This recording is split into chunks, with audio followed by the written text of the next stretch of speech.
So, Councilmember Crowley. Good afternoon. I want to thank my colleague and Chairman, Councilmember Eric Talon, for hearing these two smoke detector bills today. I am Elizabeth Crowley, as he said, and I chair the Fire Committee here at the City Council.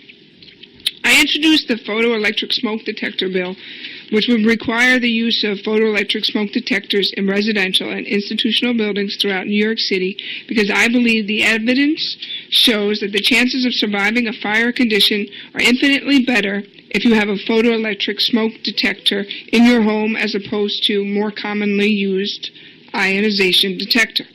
This is because photoelectric smoke detectors detect smoke up to a half an hour or more before ionization detectors do, and photoelectric smoke detectors are much less susceptible to nuisance alarms caused by cooking smoke or shower steam. The New York City Fire Department estimates that more than 1/3 of homes in New York City have inoperable smoke alarms or detectors because the batteries have been removed in order to eliminate just the nuisance alarms. Moreover, ionization detectors have been shown to have a greater than 50% failure rate in smoldering fires, which most often occurs at night while occupants are asleep, and therefore are more likely to result in fire fatalities. Chances are that the vast majority of the people here today in this room or watching this hearing have only smoke detectors in their home that are ionization detectors, and that's why I've introduced this bill. In each of the last years in the City Council, we've had approximately 66, in the City of New York, we've had approximately 66 civilian fire fatalities. Requiring the use of photoelectric smoke detectors would greatly reduce this number. The state of Massachusetts, Vermont, and Maine, and many cities in California and Ohio, and even Boston, have all passed photoelectric smoke detector legislation.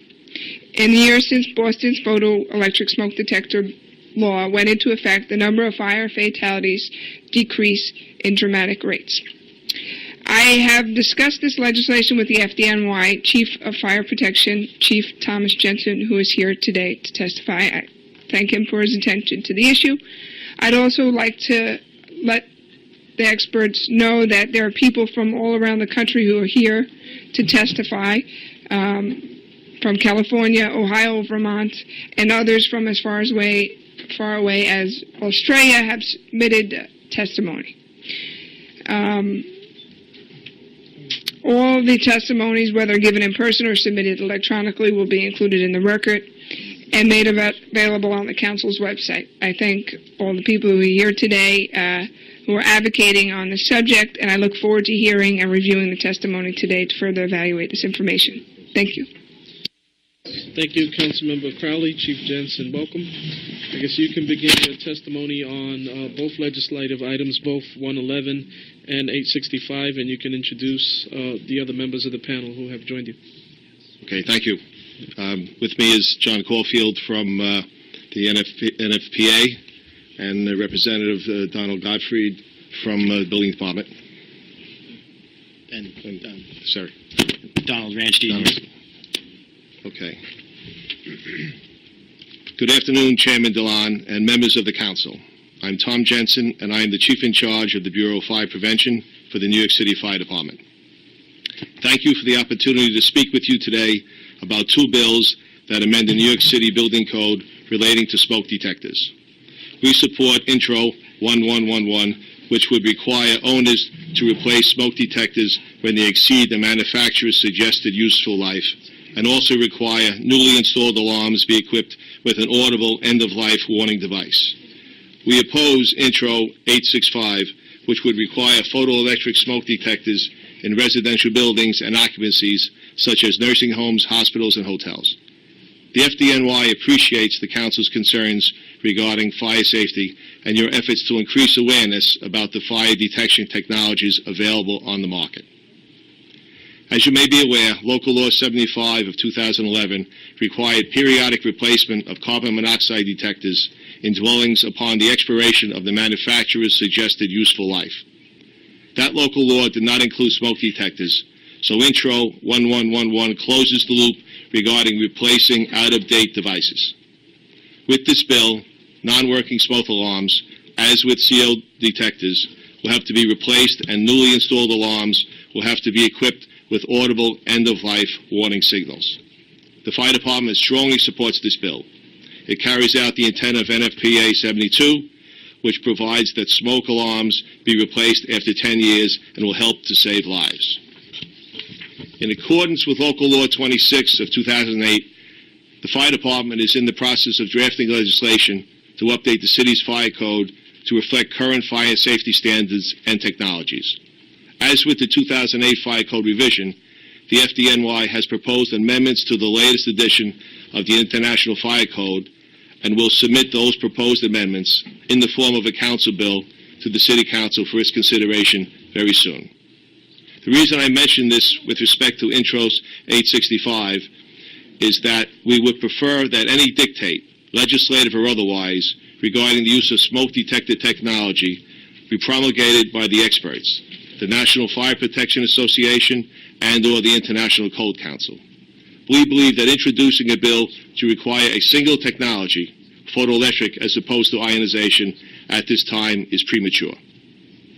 We are not the experts and do not have the resources to do extensive research, but we do look to the experts before we make changes to the city's fire and building codes.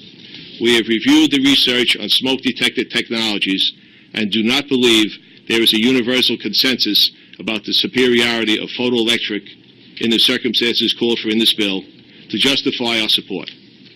Until the research is more conclusive about the preferred technology, and either the NFPA and/or ICC make that determination, we will not support a bill mandating the use of one technology over the other, even to the extent it is circumscribed in Intro 865. When we propose revisions to the Fire Code, and when Department of Buildings proposes changes to the building codes, we rely on the respective model codes and national experts for guidance. By proposing Intro 865, the sponsors are not relying on clearly established research or uncontroverted findings of experts in the field. The goal of the FDNY is to make sure every home has a working smoke alarm. It is our continuing mission to provide education about the dangers of fires and the actions the public can take to ensure their safety. Taken together, these will lead to safer homes and fewer injuries and fatalities due to fire. When we are asked about smoke alarms, we have expressed support and preference for dual alarms, combined photoelectric and ionization smoke alarms, in line with current NFPA recommendations, especially when they are outfitted with alarm silencing devices that can be activated when there is a false alarm. Research has shown that each smoke alarm technology has unique advantages under certain fire conditions. As you know, photoelectric alarms are most reliable for smoldering fires, which may occur in bedrooms or sitting rooms. Ionization-type alarms are the most reliable for flaming fires, which may occur in the kitchen. While some municipalities and states have legislated the use of photoelectric in certain circumstances, we do not think the issue is ripe or the evidence conclusive. The NFPA cautions that technology is still evolving and studies are being conducted. According to a recent Underwriters Lab report, the key challenge in selecting the appropriate smoke alarm technology is the inability to predict the type of home fire that is likely to occur. For this reason, nationally recognized fire safety organizations, including NFPA, USFA, International Association of Fire Chiefs, NIST, National Association of State Fire Marshals, and UL all currently recommend the use of both photoelectric and ionization smoke alarms in residential settings, or the use of smoke alarms incorporating both types of these sensing technologies in a single device. Lastly, notwithstanding our general concerns about the prematurity of Intro 865, we also find it curious that the bill's provisions include hospitals, prisons, assisted living facilities, and other residential institutions. These occupancies usually have complex fire detection and alarm systems designed by engineers. New technology is being developed every day. We think that the engineers designing these systems should be able to make professional judgments about what smoke detector technology to install and not be limited by strict building code provisions that would become law if Intro 865 is enacted. You will hear shortly from the NFPA and other experts. They will provide their opinions on the bills and the technology. The FDNY remains open to hearing all sides. That is our job. And we are open to continuing discussions with the City Council. But for now, we will not lend our support to Intro 865 for all of the reasons I have just stated. And we fully support Intro 1111. I thank you again for your support for fire safety in New York City and for the opportunity to speak with you today about the proposed legislation. Okay, Chief Jensen, thank you for your testimony, and I believe you laid out quite clearly the positions of your department, and I appreciate that.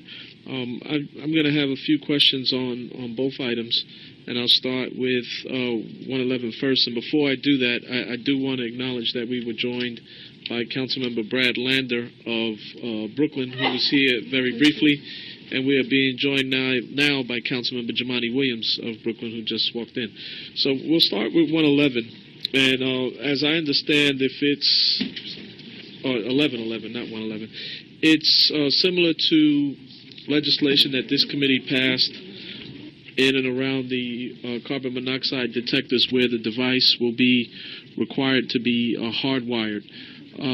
One of the mechanisms for cost recoupment in that legislation was that that the fee for that unit would be passed on to the tenant. Is that the same in this legislation before us today? Yeah, I believe it is. It's very, very similar to the CO bill. Is the cost of the apparatus the same as? Could be very similar. So what are we looking at, like a $25 to $50 pass along? Yes, in to the area, tenant? yes.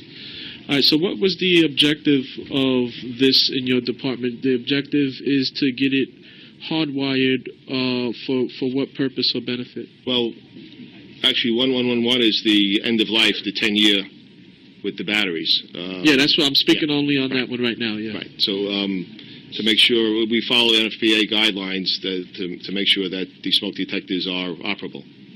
Operable. Okay, so the NFPA guidelines are basically moving away from the traditional battery-operated smoke detector. Is that what you're telling me? Well, hardwired is always the best, but in many cases when you're replacing batteries, hardwire would be difficult. So now you have a 10-year lifespan on a battery. In new construction, hardwire is required in many places, but in replacement, that would be quite expensive to hardwire. Okay, so my term was incorrect then in terms of hardwire. Yes. So it's a. But we're not requiring hardwire. This is really replacement smoke detectors for present detectors, and it's a superior detector because it has a 10-year life where you don't have to change the battery. So the battery life would be 10 years. So Yes. that means that there's new technology available that would extend the life of these batteries Yes. for 10 years. Now, I guess I would assume your department has tested this, and could you just tell us anything about the testing and the reliability? We have of not this? tested it. We rely on the national testing services to thoroughly test these. But I'm sure you read their report. Yes, of course, Can yes. you tell us a little bit about their reliability and why the department feels comfortable making this change at this time? Maybe the NFPA representative might be better able to answer that. In the National Fire Alarm Code is NFPA 72. In the 2010 and 2013 editions, it is recommended the 10-year life cycle. I'm sorry, I just need to interrupt you so that you can introduce yourself in your own name. I'm sorry, And if I could ask the chambers to come to order because it's a little bit difficult to hear the speakers. I'm sorry, Chair. My name is John Caulfield. I'm the Mid-Atlantic NFPA Regional Director. I'm the former fire chief in Rochester, New York, where I served 27 years. I've been with NFPA for about a year and a half. But NFPA 72 is the National Fire Alarm Code, and as I said, in the past two editions has recommended hardwired smoke detectors in occupancies for new construction, as well as a 10-year self-contained battery unit. At the end of the 10 years, essentially, that's the life cycle of the unit itself. No more replacing batteries, according to this recommendation and standard, and you just get a new unit. And over the course, certainly in the next 10 years, technology is likely to have changed pretty dramatically. But at this point in time, there's no issues of tampering or anything like that, taking batteries out. Additionally, that same NFPA 72 also recommends hush devices to minimize nuisance alarming, which is been shown to be a leading cause of having batteries removed from existing smoke detectors. I hope that answers your question. I wanted to know a little bit more about the reliability of the unit because as it relates to the other bill, Chief Jensen just stated that he couldn't, certainly vouch for the effectiveness of the photoelectric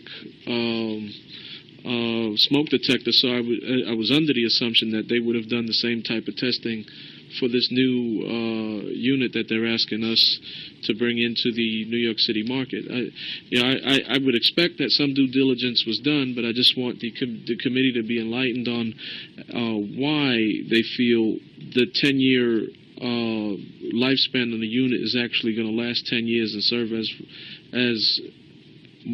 will serve to be more reliable than what we currently use. Understood. Like any kind of electronic product, and I'll just sort of paraphrase, there's a life cycle on these types of things, particularly with ionization. Even though detectors, there's a small, minute amount of radioactive material there, as well as the technology and so on and so forth. There's just a natural life cycle. There's a date of expiration, if you will. In terms of, so I heard a few different things in your question. I want to focus in and around that. Yep.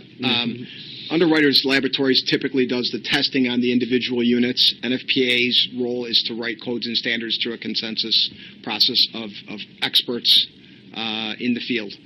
That's kind of where we come in. We don't do the testing, but the testing is taken into account by the technical committees at NFPA and has made those recommendations based on expert opinion testing, particularly of UL. All right, so I'll ask both gentlemen, both Chief Jensen and yourself, are you confident that this product will do, from where you sit in your opinion, are you confident that this product will do what you're telling this committee it will do? Yes, I am confident with, the reputation of UL and the testing that's been done, and actually I just bought one for my own house recently. Okay. Well, it just sounds like since you bought one, it might be a little bit more expensive because of the useful life of the battery than the traditional. Yes, it is a little more expensive, but if you figure in that you're not changing the battery every year, it probably works out about even. You make it up. Okay, so I wanted to focus on another line of questioning as it relates to 111. Obviously, an audible alarm won't help much if the occupants are deaf or hearing impaired. Is there any requirement for any other form of fire notice for the deaf or the hearing impaired?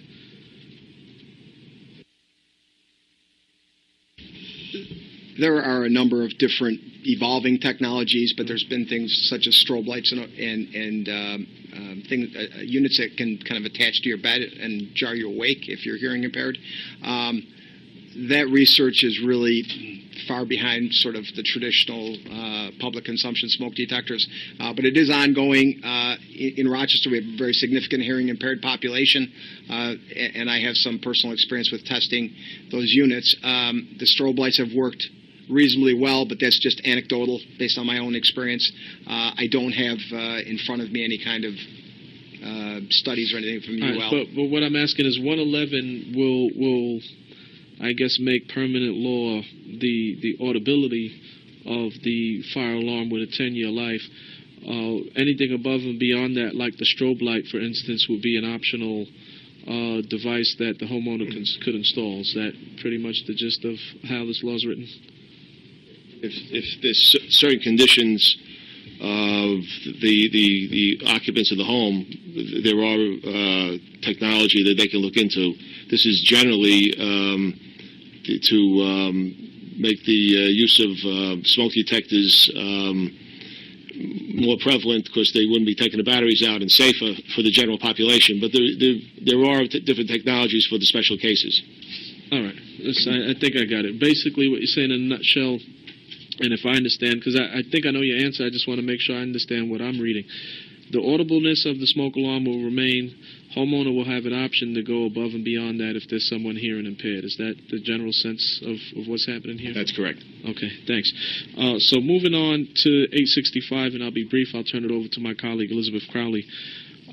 Is there anything that either in the building code or the fire code today, as it stands, current law, that would prohibit the photoelectronic smoke detectors? Is there anything that prohibits it? Prohibit, not that I know of. No. So it would be homeowner's choice at this point in time as to which type of unit that they decide to use. In the department's tracking of fires, when there is a fire, does NYPD keep track of the type of smoke alarm present in fatal fires? And if so, do you have a breakdown of no, we keep track if there was a smoke alarm, if it appeared to be operating, but we do not keep track of what type of smoke alarm. Of what type? So you keep track if it was operating, if it had a battery in, if it had... That's correct. Okay, got it. With that, I will turn it over to my colleague, Elizabeth Crowley. I may have more questions on this, but I want to give her an opportunity to jump in. Thank you to the administration for testifying today. Chief Jensen, do you have a photoelectric smoke detector in your house? Let's see, I believe I have one downstairs, and the one upstairs is an Ion, I believe. I'm not, actually, the new one, I'm not positive. It may be a photo. But you have your photoelectric one likely near your kitchen? No, well, no, it's really in the basement. We have an alarm near the kitchen that I believe is an Ion.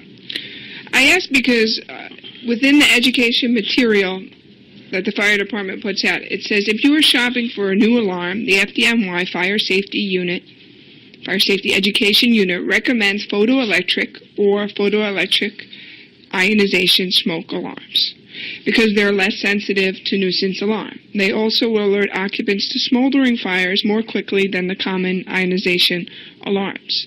Do you know how much more quickly a photoelectric would detect a smoldering fire versus an ionization? I have read some of the literature and recently, so I'm not going to say how many seconds, but clearly no one disputes photoelectric is not quicker for smoldering. That's never been in dispute. So it is quicker? Yes. Okay. And is one more likely to experience a fire fatality from smoke inhalation or from a raging fire in the city of New York, in residences, in your experience? I don't know the exact numbers, but there is a high incidence of people succumbing to smoke inhalation. I don't know the exact percentage. Well, the reason I bring it up is because through the research that I've done, it shows that photoelectric smoke alarms are able to pick up smoldering fires, in some cases more than a half an hour earlier than ionization. And then at some points, even if you have a working battery in an ionization smoke detector, it may not pick up until the fire is actually raging, that the smoke could fill the house completely and it doesn't go off. I don't know if that's quite the case, but I believe the NFPA, the latest suggestions, recommendations, I should say, are to have a combination detector or have a combination of detectors placed in different parts of the house where they would be most useful. Right now, but the city building code doesn't call for any photoelectric, and that's why we're having the hearing today. Well, it doesn't specify, yeah. Right. Well, most New Yorkers don't know of this problem. I didn't know of it until it was brought to my attention. Now I have photoelectric smoke detectors. But do you have any estimate of how many New Yorkers know the difference or have actual photoelectric in their homes? I do not. If your position from the fire department is that, and the buildings department is here as well, that it should not be included in the building code within residential homes, then why does the Fire Safety Education Unit suggest that people should buy the photoelectrics versus the ionizations? I think at this time, the jury is still out on recommendations like that through the national professionals at testing labs and NFPA. If one is more likely to die in a smoldering fire, if an ionization is not likely to pick it up, certainly not as quick as a photoelectric, if you yourself have it in your home, doesn't it make sense to put it in the building code? I believe the fire department, no, I'm here to state the fire department's opinion that at this time, we don't believe specifying one alarm over another is proper due to the current information and testing. Also mentioned earlier that an ionization, which is the traditional one that most people have in their homes, is more likely to go off when nuisance smoke happens in a kitchen or from the steam that comes out of a shower. Is that true? Yes, that's why they recommend certain different placements for these different alarms. Right. And even if we, and I totally am behind intro 1111 to get a 10-year battery on whatever type of smoke detector it is, the fact of the matter is if an alarm goes off in a nuisance way, whether it's a 10-year lifespan on the battery or less, a lot of times New Yorkers will take the battery out of the smoke detector, and the smoke detector will not even work thereafter if it never gets put back in. However, if it's a photoelectric, it's less likely to have a nuisance alarm, and therefore a resident is less likely to play with the battery. Correct? Well, technology is, that's correct, but technology also now, a lot of they have these hush buttons, and if you, proper placement also will reduce that, but it's true that photoelectric is less likely to have a nuisance. We all strive through education and this new technology to reduce the amount of people who take the batteries out of their alarms. That's a big problem.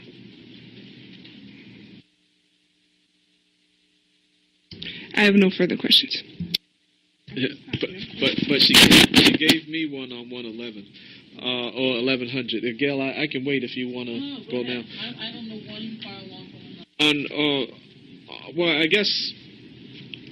I mean, I read the briefing report. It talked about it a little bit, but that is a great question. Why don't you just establish for us, because we're not all experts on this, could you just establish the difference between the two different pieces of apparatus that we're debating today?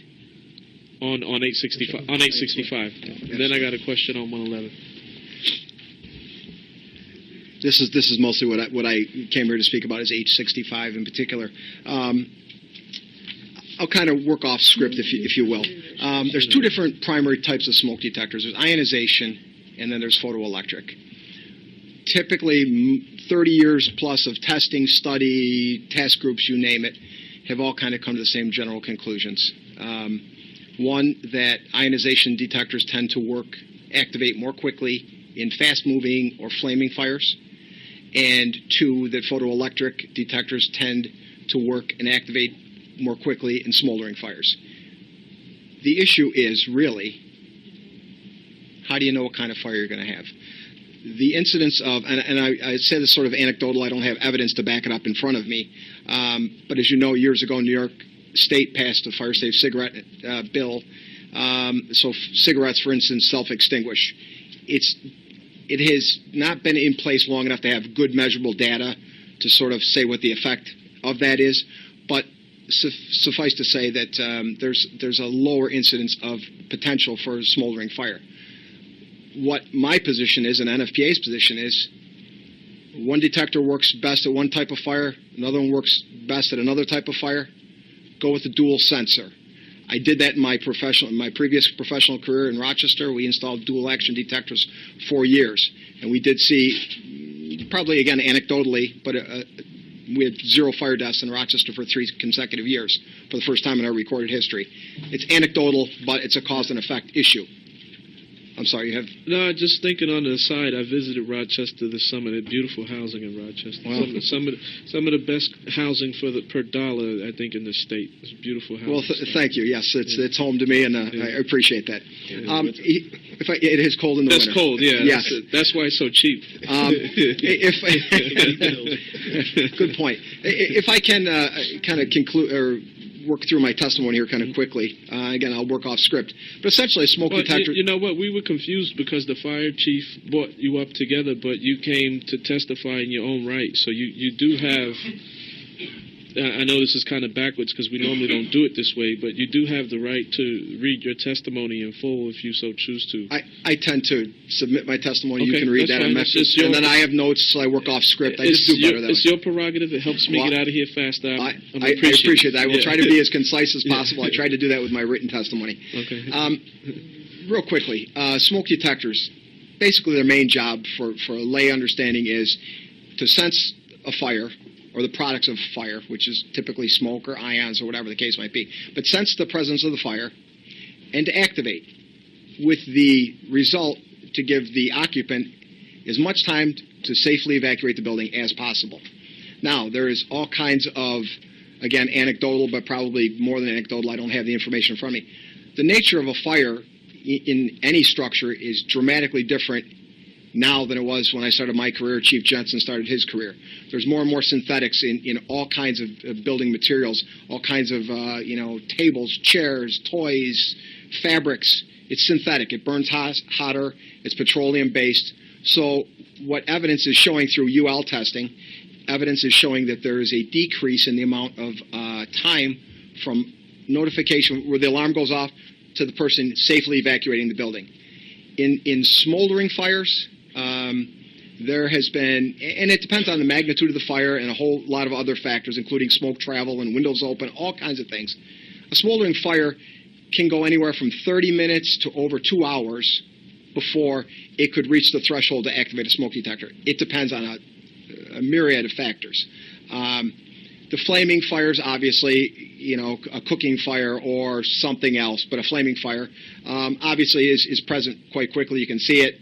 It doesn't take 30 minutes, 60 minutes to build up where anybody's going to notice it.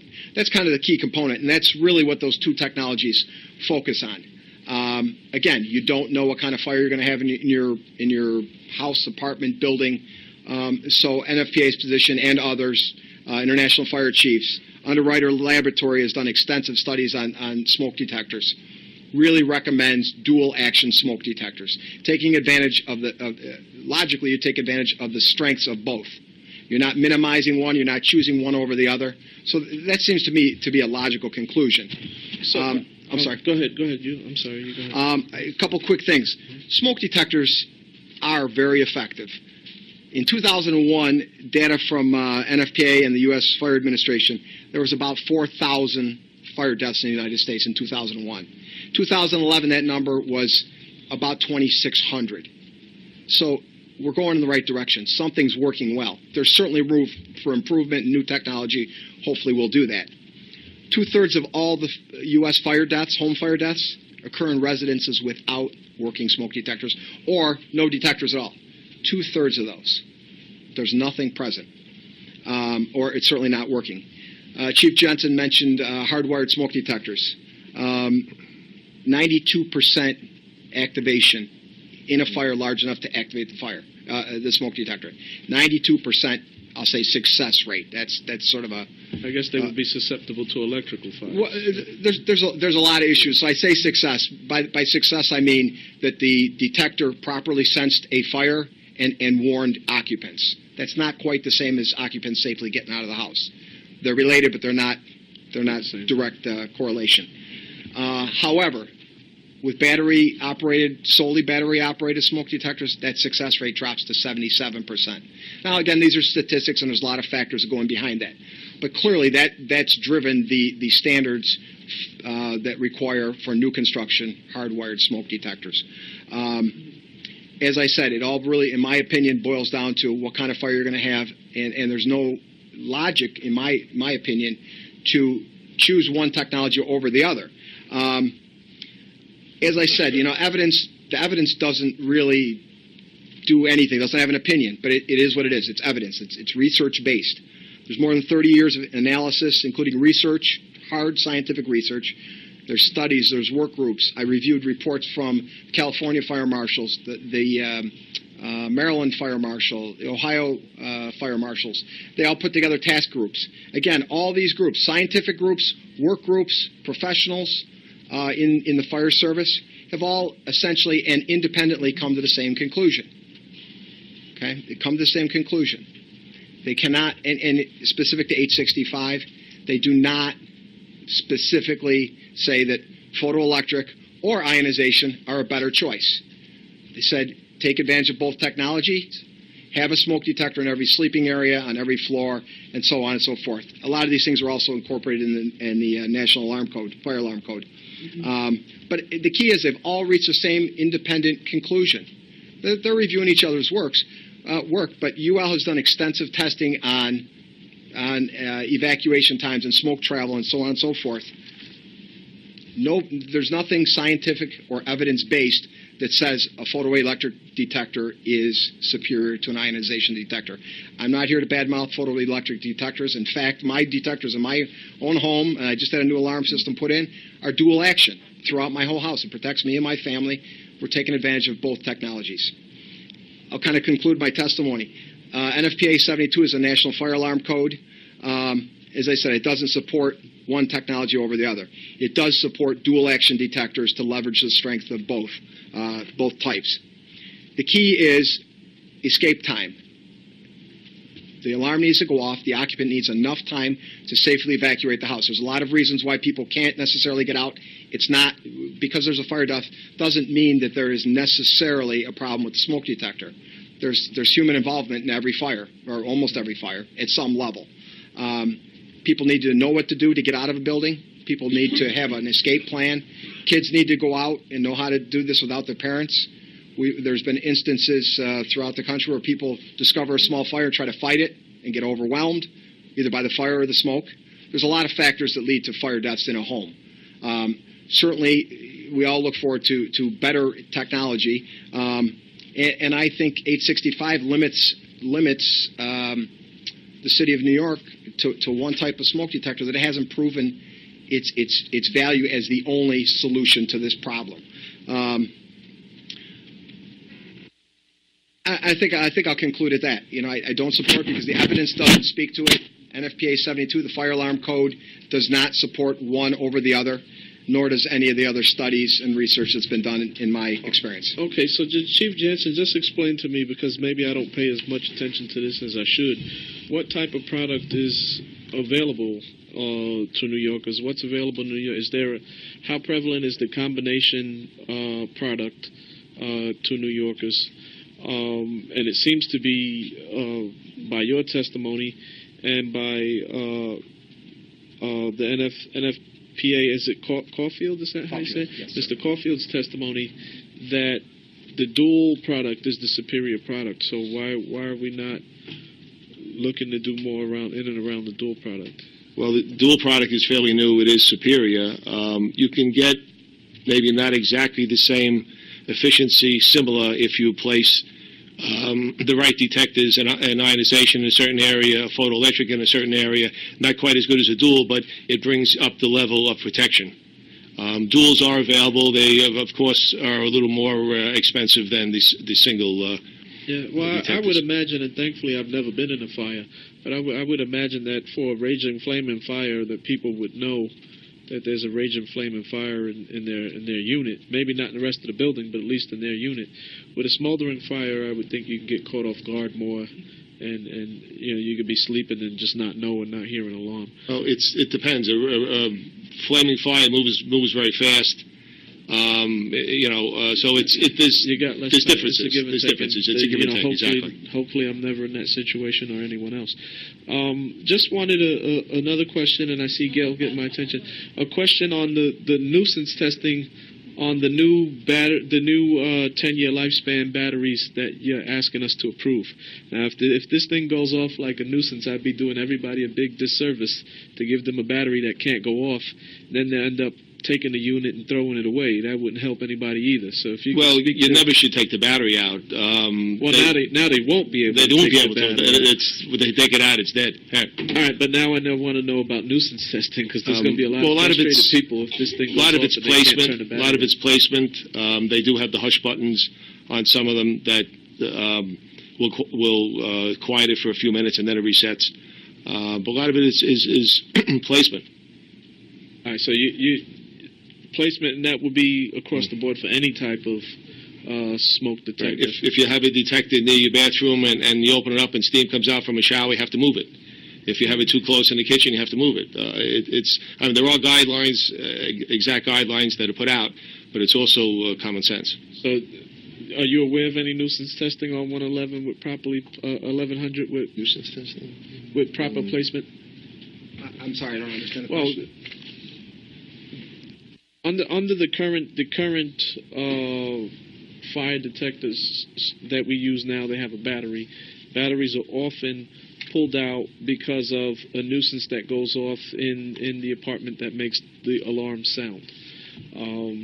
Assuming for a second that all placement's the same, they're still going to have the same nuisance, but now they have a unit where the battery will not go off. So the only other option would be to remove the entire unit itself because it has a 10-year lifespan on the battery. So what you're saying is that the hush button is the answer to that, and placement is the answer to that. But it wasn't tested, say, to differentiate between someone taking a hot shower or someone, cooking a steamy plate of penne. Is that what you're saying? It's really the same alarm. It just has a 10-year battery, and the only way to resolve it is to, put it in the right spot. That's what I was looking for. It's basically the same alarm.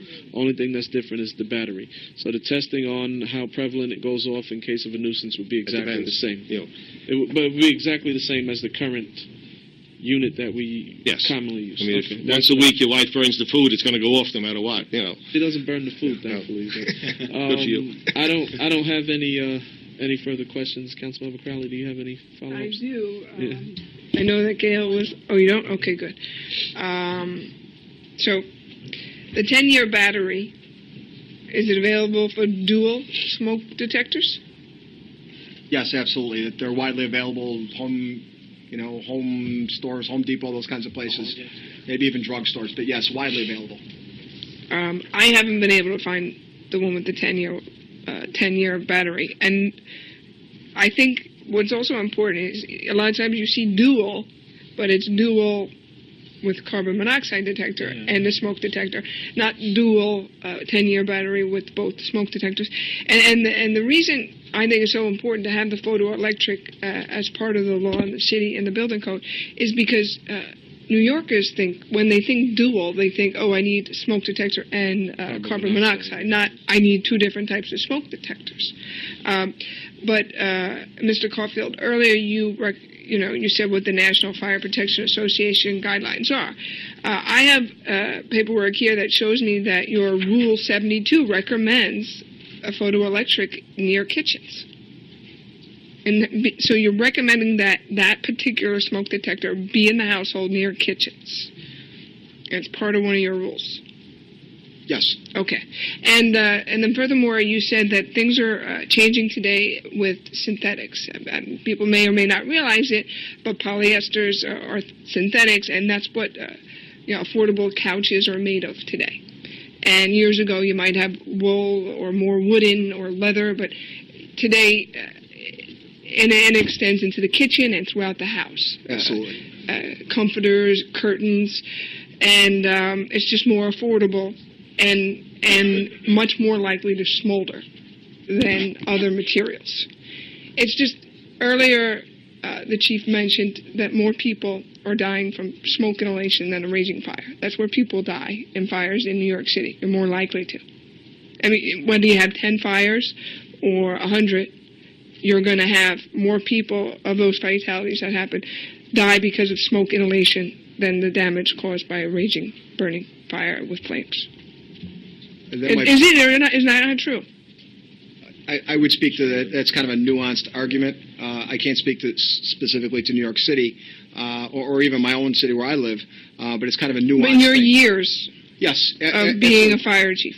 But because people dying from smoke inhalation doesn't mean that there's not a flaming or raging fire. But so, and just to conclude it, and because we have other witnesses, sure. Today, because of materials being synthetic, you're more likely to have smoldering fires. I couldn't. I don't share that opinion. Okay. I have no further questions. All right, seeing no other questions, I'd like to thank all you gentlemen for your time. Thank and you. testimony. Thank you. We will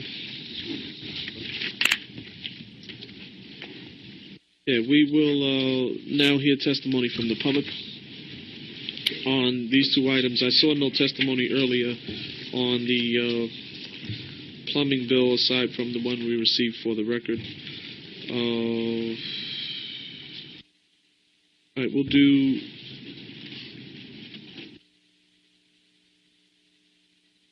Frank Ricci from RSA, who's here to sign up on 111. We'll do, looks like Ronald Skip Walker, who's here to testify in favor of 865, and Dean Dennis, who's also here to to provide testimony in favor of 865. Why don't we start with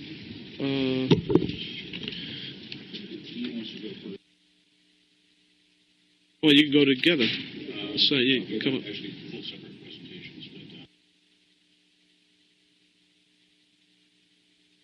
It doesn't matter which way you do it. Just come forward. Well, you can both come forward. Yeah. I guess we'll wait for them to settle in, and then. Well, why don't you wait a second? If you got a slide, we'll let Mr. Ricci testify on his own. This way, I'll be brief. I promise. He can testify without the slideshow, and then you guys can come in. So just give us a second. Give us a seat a second. I didn't realize it was a PowerPoint that you were going to show us. Mr. Ricci, why don't you begin, and then we'll move on. Thank you, Mr. Chairman, members of the committee. My name is Frank Ricci. I'm the Director of Government Affairs at the Rent Stabilization Association. We are the trade association that represents most of the residential multiple dwelling owners in New York City. We have about 1 million units in the portfolio of our members. I'm here today to speak only on Intro 1111. We are generally in favor of the bill. We support it. We have some technical issues with the logistics of the replacement period time that the bill outlines. Because of in the recent last year when the City Council passed the carbon monoxide detector bill, many owners chose to put in combination CO detector, smoke detector units in their buildings. And so the way the bill was crafted now, we didn't want to see a wholesale replacement of a lot of those units that were just put in a year ago. So we've talked to the administration. We've made some suggestions as to how we could get everyone on a cycle of replacing the units as we go forward. More specifically, the section of the bill that deals with the replacement of smoke detectors when they reach the end of their useful life. The way the bill is written now is a little problematic because I think a lot of people don't know what the useful life is of a smoke detector. There's a recommendation that it's replace them every 10 years, but since in a lot of buildings, if you take your typical 100, 200 unit building, because of people moving in and out or sales of co-ops and condos and the replacement of them, it's a little difficult to keep track of when one was put in and now to go back again and find out when something is 10 years old. The reality is that a lot of smoke detectors do go beyond that useful life of 10 years. So they stop working when they stop working. So when someone goes to replace a battery in them and they use the test button, if it doesn't work, then clearly it's time to replace it. And we're fully in support of the concept of smoke detectors using the 10-year tamper-proof battery. Incidentally to that, since this is the Housing and Buildings Committee, since oftentimes your hearings center around HPD and code violations, I've had years' worth of testimony here from various HPD commissioners that will tell you the most common violation that an owner is written up for in New York City, that is the tenant's responsibility, is a missing battery and a smoke detector. So that's why we think the concept of a 10-year battery that's tamper-proof makes perfect sense and will hopefully reduce the number of violations that are written in the city. So with that, as I said, I've communicated some of these concerns to the administration, and I guess as time goes on, we'll see if they're amenable to any of these changes, just so that we can get on a cycle of replacing everything going forward in a more orderly fashion. Yeah, I think the point you brought up about the dual fire and CO2 detector is a valid one. It's what I have in my unit now, and it's relatively new as a result of the legislation that we passed is a valid one. There's going to be many owners that say, hey, the city asked us to do this several years ago. We passed the cost on to our tenant, and now we have to do this again and pass the cost on to the tenant again. So excuse me. So we'll keep an eye on that and see how that develops, but I don't think that it would be an impediment to passing this. We just have to work on a way to solve this problem.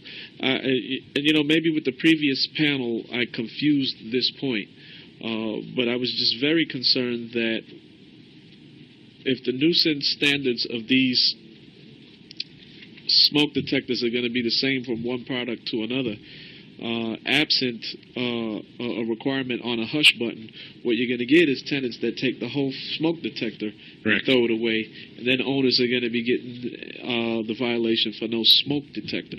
That's kind of what I was looking at, because we can make the battery 10 years, and people solve the problem, they threw the pull-out battery away. But if they don't get that thing to go off, they're going to take the whole unit and put it somewhere else. So that's a little bit of a concern, and I want either the fire department or the administration to address how we solve that problem. And the hush button could be the problem, but then I have to know it's standard on all products. And I don't know if you have any... Look, whatever they feel is the best product, we're going to put it in. We're not going to argue with tenant safety on things like that.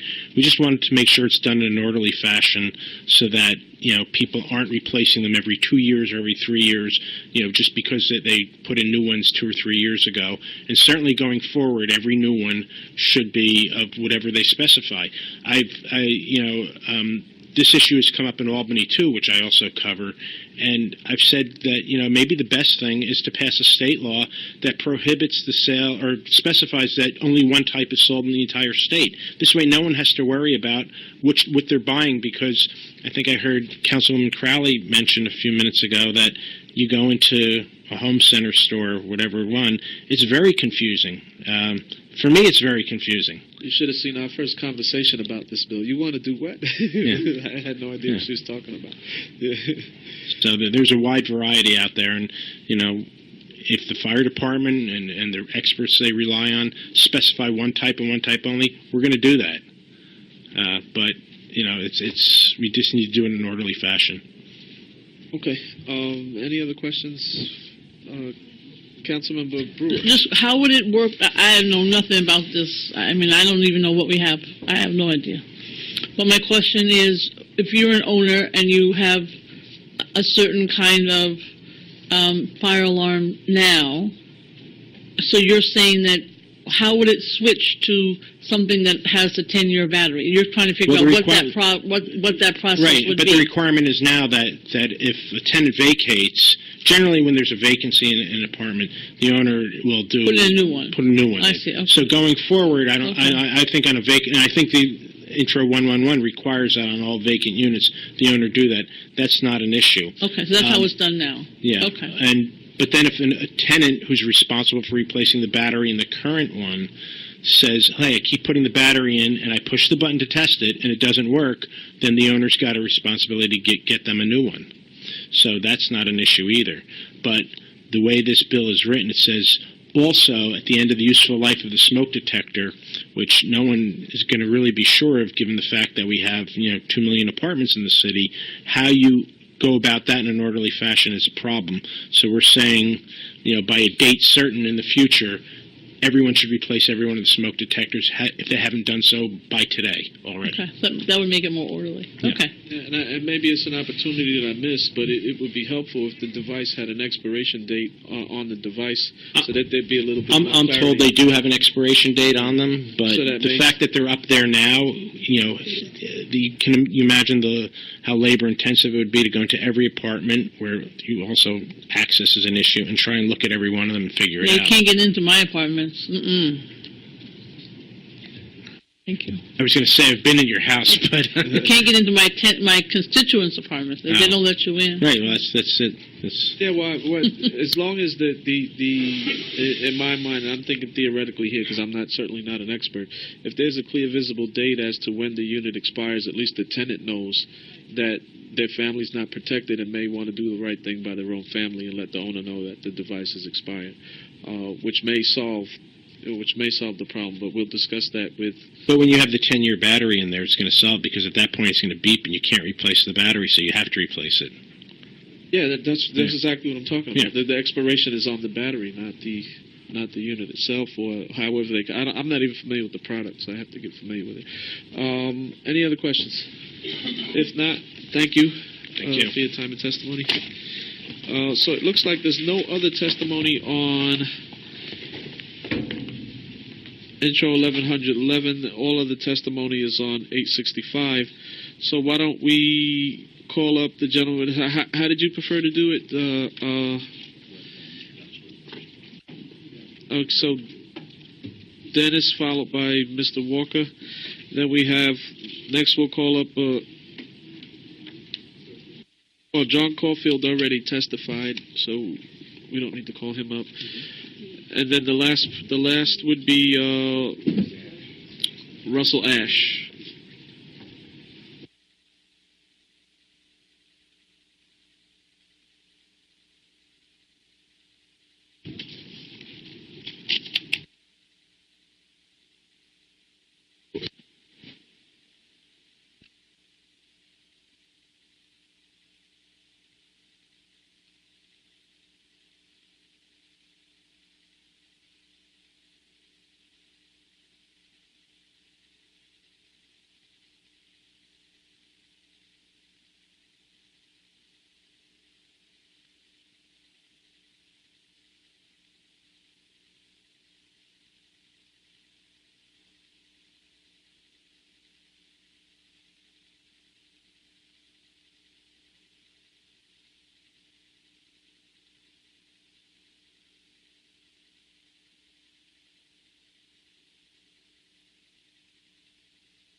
Thank you very much.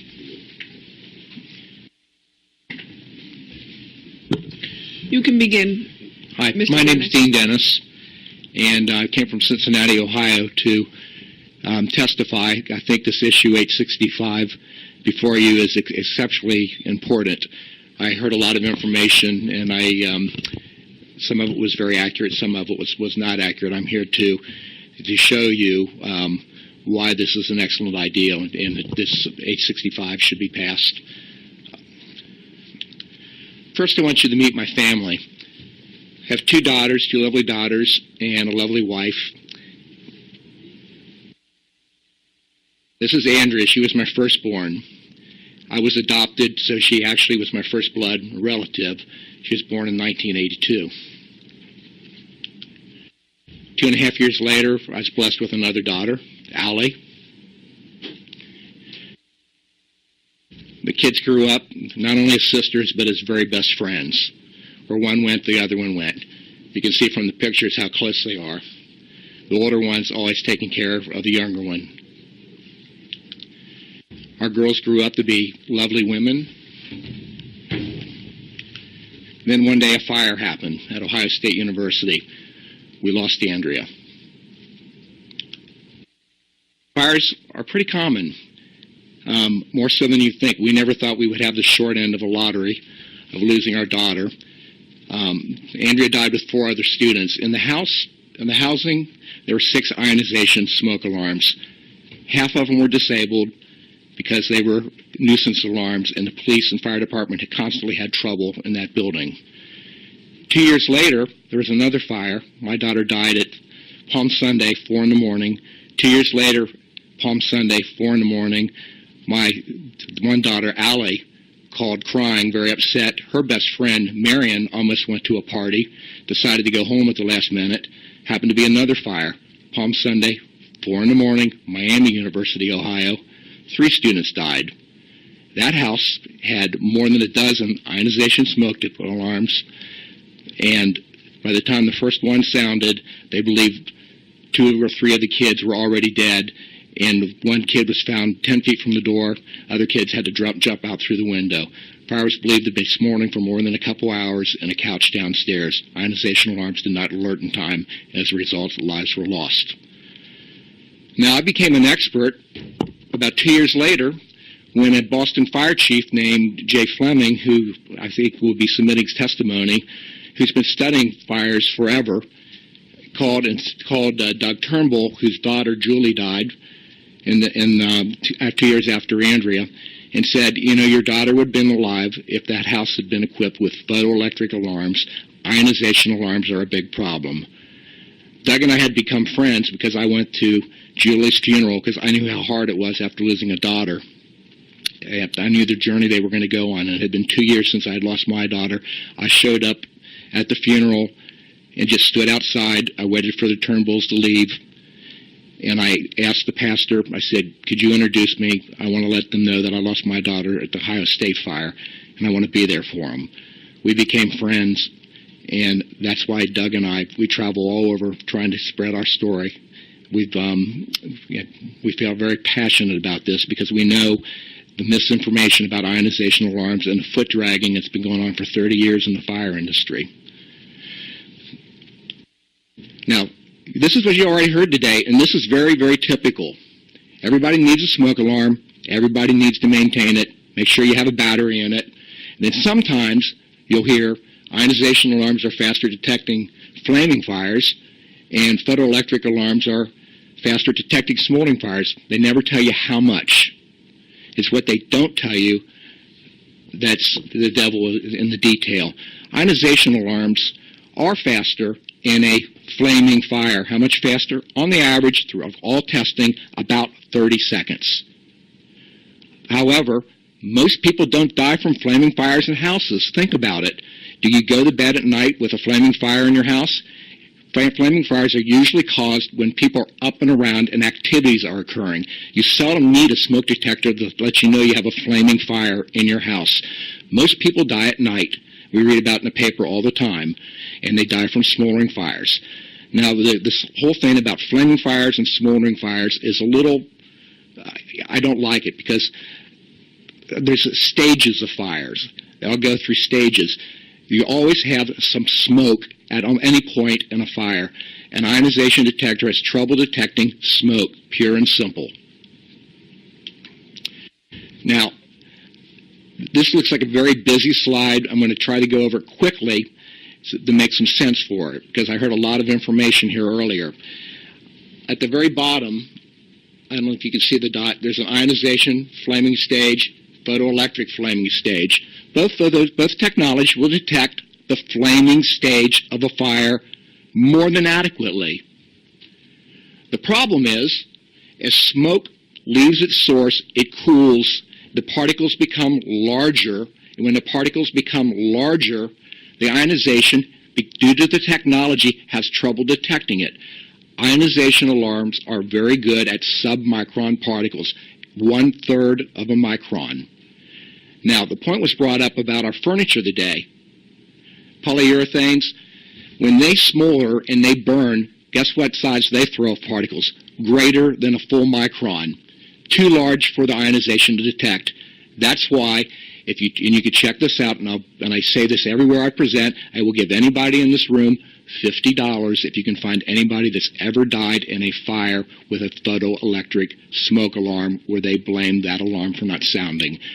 And the reason I say that, people try to take me up on it, and when they do the research, they find out 100% of all lawsuits involve ionization smoke alarms because they're faulty. They do not sound in time.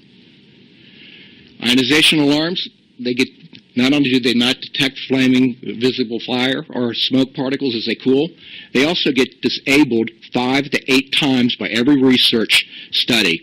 So if you want people to have a working smoke alarm, you never want to recommend an ionization smoke alarm because ionization technology inherently gets disabled because of the problems.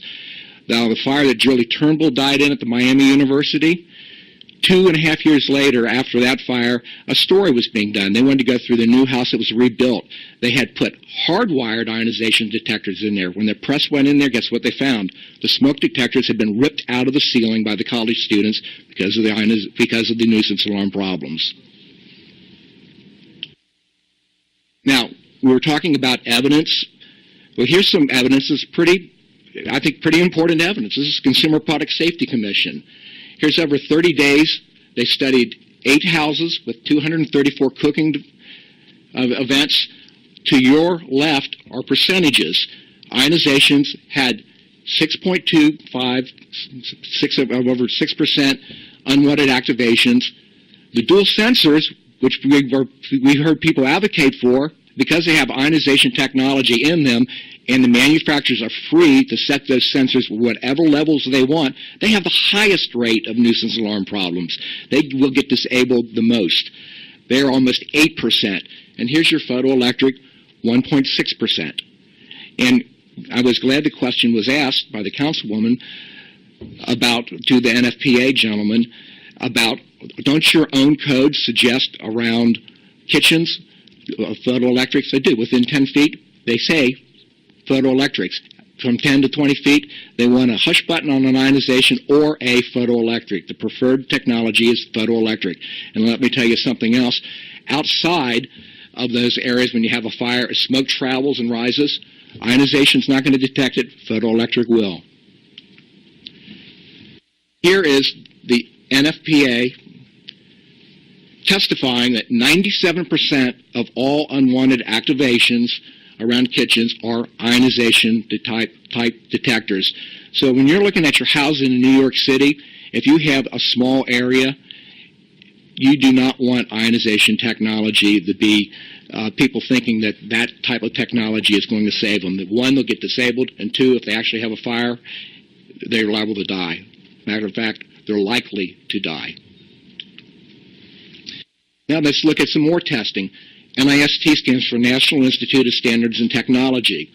And you can see in most of the tests, both alarms activate very close to each other.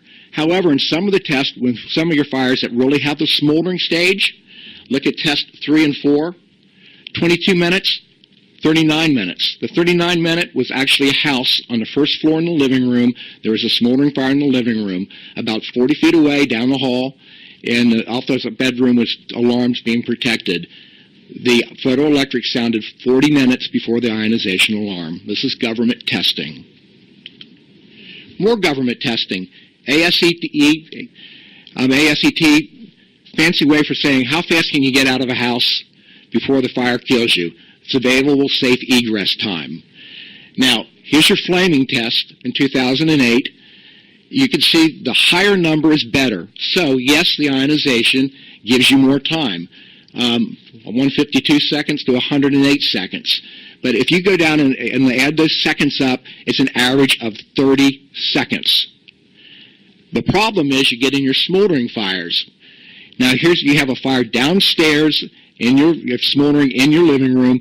Upstairs on the second floor in the hallway are your smoke alarms. Very typical setup. You've got 16 seconds to get out of the house. The family gets out of the house on an average, 16 seconds. Now, if that family has a couple extra kids or somebody's extra tired, they're not going to get out of that house. The photoelectric, you've got 55 minutes. This is the government testing. You could wake up, hear the alarm go down, and find out what's wrong, put the fire out, and not even call the fire department. Now, if it happens to be a summer night and your air conditioners are circulating, that 55-minute time gets dropped down to 46 minutes, but you've been dead 54 seconds with an ionization alarm. That's the difference between ionization and photoelectric. That's why 865 is critical, that you really understand it. Don't listen to the fact that there's not evidence. The evidence is everywhere if you look. Matter of fact, that Boston fire chief that I was telling you about, when Boston was looking to go strictly photoelectric and mandate photoelectric technology, the Boston City Council called in the NIST to testify, and within their testimony, they admitted that sometimes ionization alarms will not sound at all, even when there's a room full of smoke. Let me tell you, Massachusetts, since the 90s, whenever you had a remodel job, you had to hardwire photoelectric type technology in, and for 20 years in the 90s, the Boston Fire Department only passed out photoelectric smoke alarms. It's not only the government that tests this. Texas A&M, University of Colorado State, they did testing for 2.5 years on this. They used a testing model designed by Bell Laboratories for the Navy Minutemen system called a fault tree analysis. After 2.5 years, here's your survival chances. A flaming fire, the blue at the bottom, photoelectric, only had a 4% failure rate. You had a 96% chance of surviving a fire. The ionization, because the fact they factor in that people are going to disable their alarms because of nuisance alarm problems, you only had an 80% chance of surviving a fire. The smoldering fires, once again, photoelectric, you had a 96% chance of surviving. Smoldering fire with ionization, you had a 44% chance of surviving. Less than half. Now, this person will be submitting probably testimony as well, but I'm telling you, the fire scientists across the United States that independently do this research unanimously agree that photoelectric is what you have to have. I heard a statement about fire deaths. Well, here's the actual pie charts on fire deaths. These are everybody that died, but you had purchased a smoke alarm. About 1/3 of people died that had no smoke alarm at all. They didn't even purchase one. But if you look over on the green, 37% bought a smoke alarm, and for some reason the batteries were disabled, and they had a fire, and they died. The number one reason for disabling batteries, as we all know, ionization alarms have a 97% disable. Remember, it's 97% are the type of alarms that get disabled. And I'm sure in New York, 90 to 95% of all of you have ionization alarms. Now you go over to the red. These people, actually their alarms were found to be working, but they died anyway. Why is that? Well, there's a lot of reasons. One, people go back in, try to save their family. They try to fight fires. Sometimes people are incapacitated. Sometimes they're elderly or young. But overwhelming factor to consider is when you know that one alarm is a half an hour to an hour better in a smoldering fire, or sometimes doesn't go off at all, as according to our own government's testimony, you're going to have a significant number of people. So these 2,000 plus people that died, if they had just had photoelectric technology instead of ionization, likely that number would be cut in half.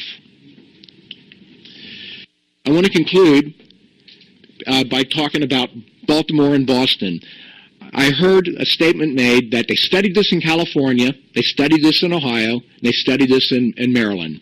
Well, guess what? I testified in California. That committee was made up of half of the people in that committee were made up of people that had an economic interest in the smoke alarms. The other half did not. At the end, they required a 2/3 vote to get anything in writing. People quit and walked out of the committee and asked for their name not to be put on that, of the people that were not part of the were part of the fire service industry that did not have an economic gain, because the people with the economic gain were pushing an agenda. In Ohio, testified there too. Guess what? 9 cities in Ohio went photoelectric. There's a mutiny right now among a lot of people in the fire department and fire chiefs and firefighters because our state fire marshal, they thought, ran a very poor task force. 9 cities have gone photoelectric in Ohio, including my city, of the city of Cincinnati, where if you have a rental property, it must be photoelectric. Now, Baltimore, the Maryland task force quoted the Ohio task force. They think a smoke alarm is a smoke alarm as long as it has an underwriter lab seal. They don't educate the public the difference between technologies. They just want everybody to have a smoke alarm with the UL seal. Baltimore has 600,000 people. Boston, colder climate, 650,000 people with a culture of photoelectric. And we're going to look at the residential fire deaths. From 2009, 2012, Baltimore had 75 fire deaths. I left Boston blank. Does anybody in here want to venture how many fire deaths they had in a larger city, in a colder city of Boston, in that same 4-year period? Does anybody pick a number? 4. Now, if that's not proof that the technology works, I really don't know what is. I'm going to conclude right now, but if anybody has any questions, I'd certainly be happy to entertain them. Just on this, so I thought I heard you say earlier that Boston mandated the use of this product and Baltimore. What Yes. was Baltimore's status? Baltimore did not mandate or allow both products? Baltimore does not say anything. Baltimore's like New York City. Like New York City. Nobody knows what they have. Yeah. Nobody educates or recommends anything. Well, I think ours was clear. They said that both products are fine, but the market, which is, which I don't have a problem with. The market's the market, but the market chose one product. Yeah. Now, what happened. What's interesting when you talk about the market, I don't know if the gentlemen up here were familiar, but Kidde, 100% of their new products, their worry-free alarm range of alarms, only uses photoelectric. Not sure if you know this, but First Alert, which is BRK, their newest technology, the Atom, only uses photoelectric technology. The latest technology out there, which will signal you on your cell phone if you have a fire, is by a company called Nest. They only use photoelectric technology. The industry is putting all their money in photoelectric technology. When I talk to the people in the industry, I say, well, why do you even make ionization alarms anymore? They go, people buy it. There are cities that want both. We're going to keep making it until as long as people are buying it. The photoelectric ionization technology got here by Siemens Corp in the 30s. Last year, Siemens Corp quit making ionization technology altogether, and for their systems, they only gave 5 more years for all their replacement parts. So I'm just telling you that if you want to be cutting edge and progressive, you'll endorse this bill, because this bill, really, the people have done their homework on this bill. Okay, thanks, and thank you for sharing your story with us. It's a pretty intimate story that you share. It's not often that people come up and share their lives. Well, I felt it was very important, and I really do appreciate New York entertaining this. We're certainly sorry for your loss. I just have one brief question.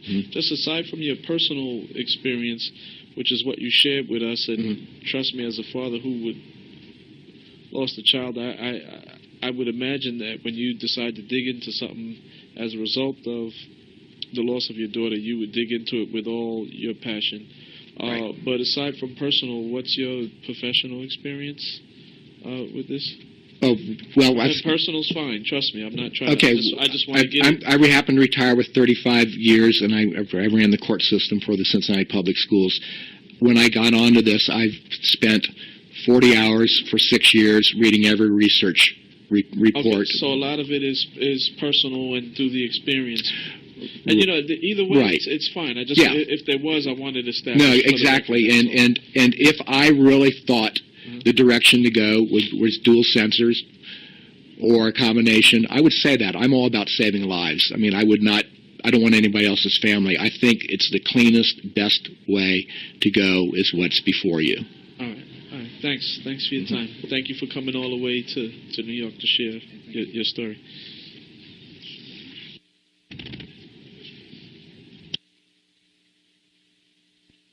Also been joined by Councilmember Rosie Mendez of Manhattan, who is here with us, and we were joined earlier by Councilmember Robert Jackson. of Manhattan, who was here with us a little bit earlier.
Are we okay to proceed? Yeah, you can just begin by stating your name in your own voice for the record, and then you can... My name is Skip Walker, and I'm actually a home inspector from California.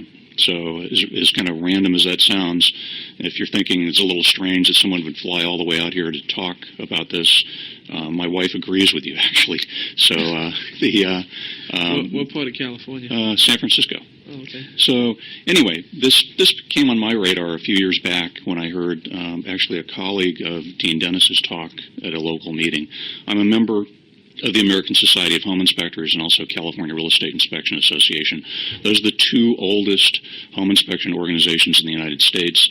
They both were founded in like 1976, and they kind of disagree back and forth on what one got founded first in 1976, but the one thing that they agree on absolutely is that photoelectric technology is superior to ionization. Both of them have position statements that say that they support legislation for photoelectric only technology. These are the two oldest home inspection organizations in the United States, and one of the things that we promote is public safety.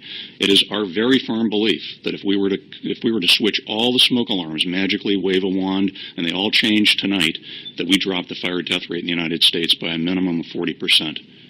This is like the easiest thing in the world to do. Not a lot of money. We're not putting sprinklers in everybody's homes. No new technology. You can buy these things. I bought mine on Amazon, and I think I paid about $13 or $14 a piece for them. So it's not a significant investment, but it's a big bang for the buck when it comes to saving lives. We feel that this is important, Ashley and Kriya and myself, because whatever New York City does has implications across the country. I can tell you, I've heard a number of people say, well, you know, Cincinnati did it, Palo Alto, California did it. Tell me that somebody like New York or New York City did it, then I'll listen. Well, you guys set the tone for what happens elsewhere. People listen when you guys do stuff.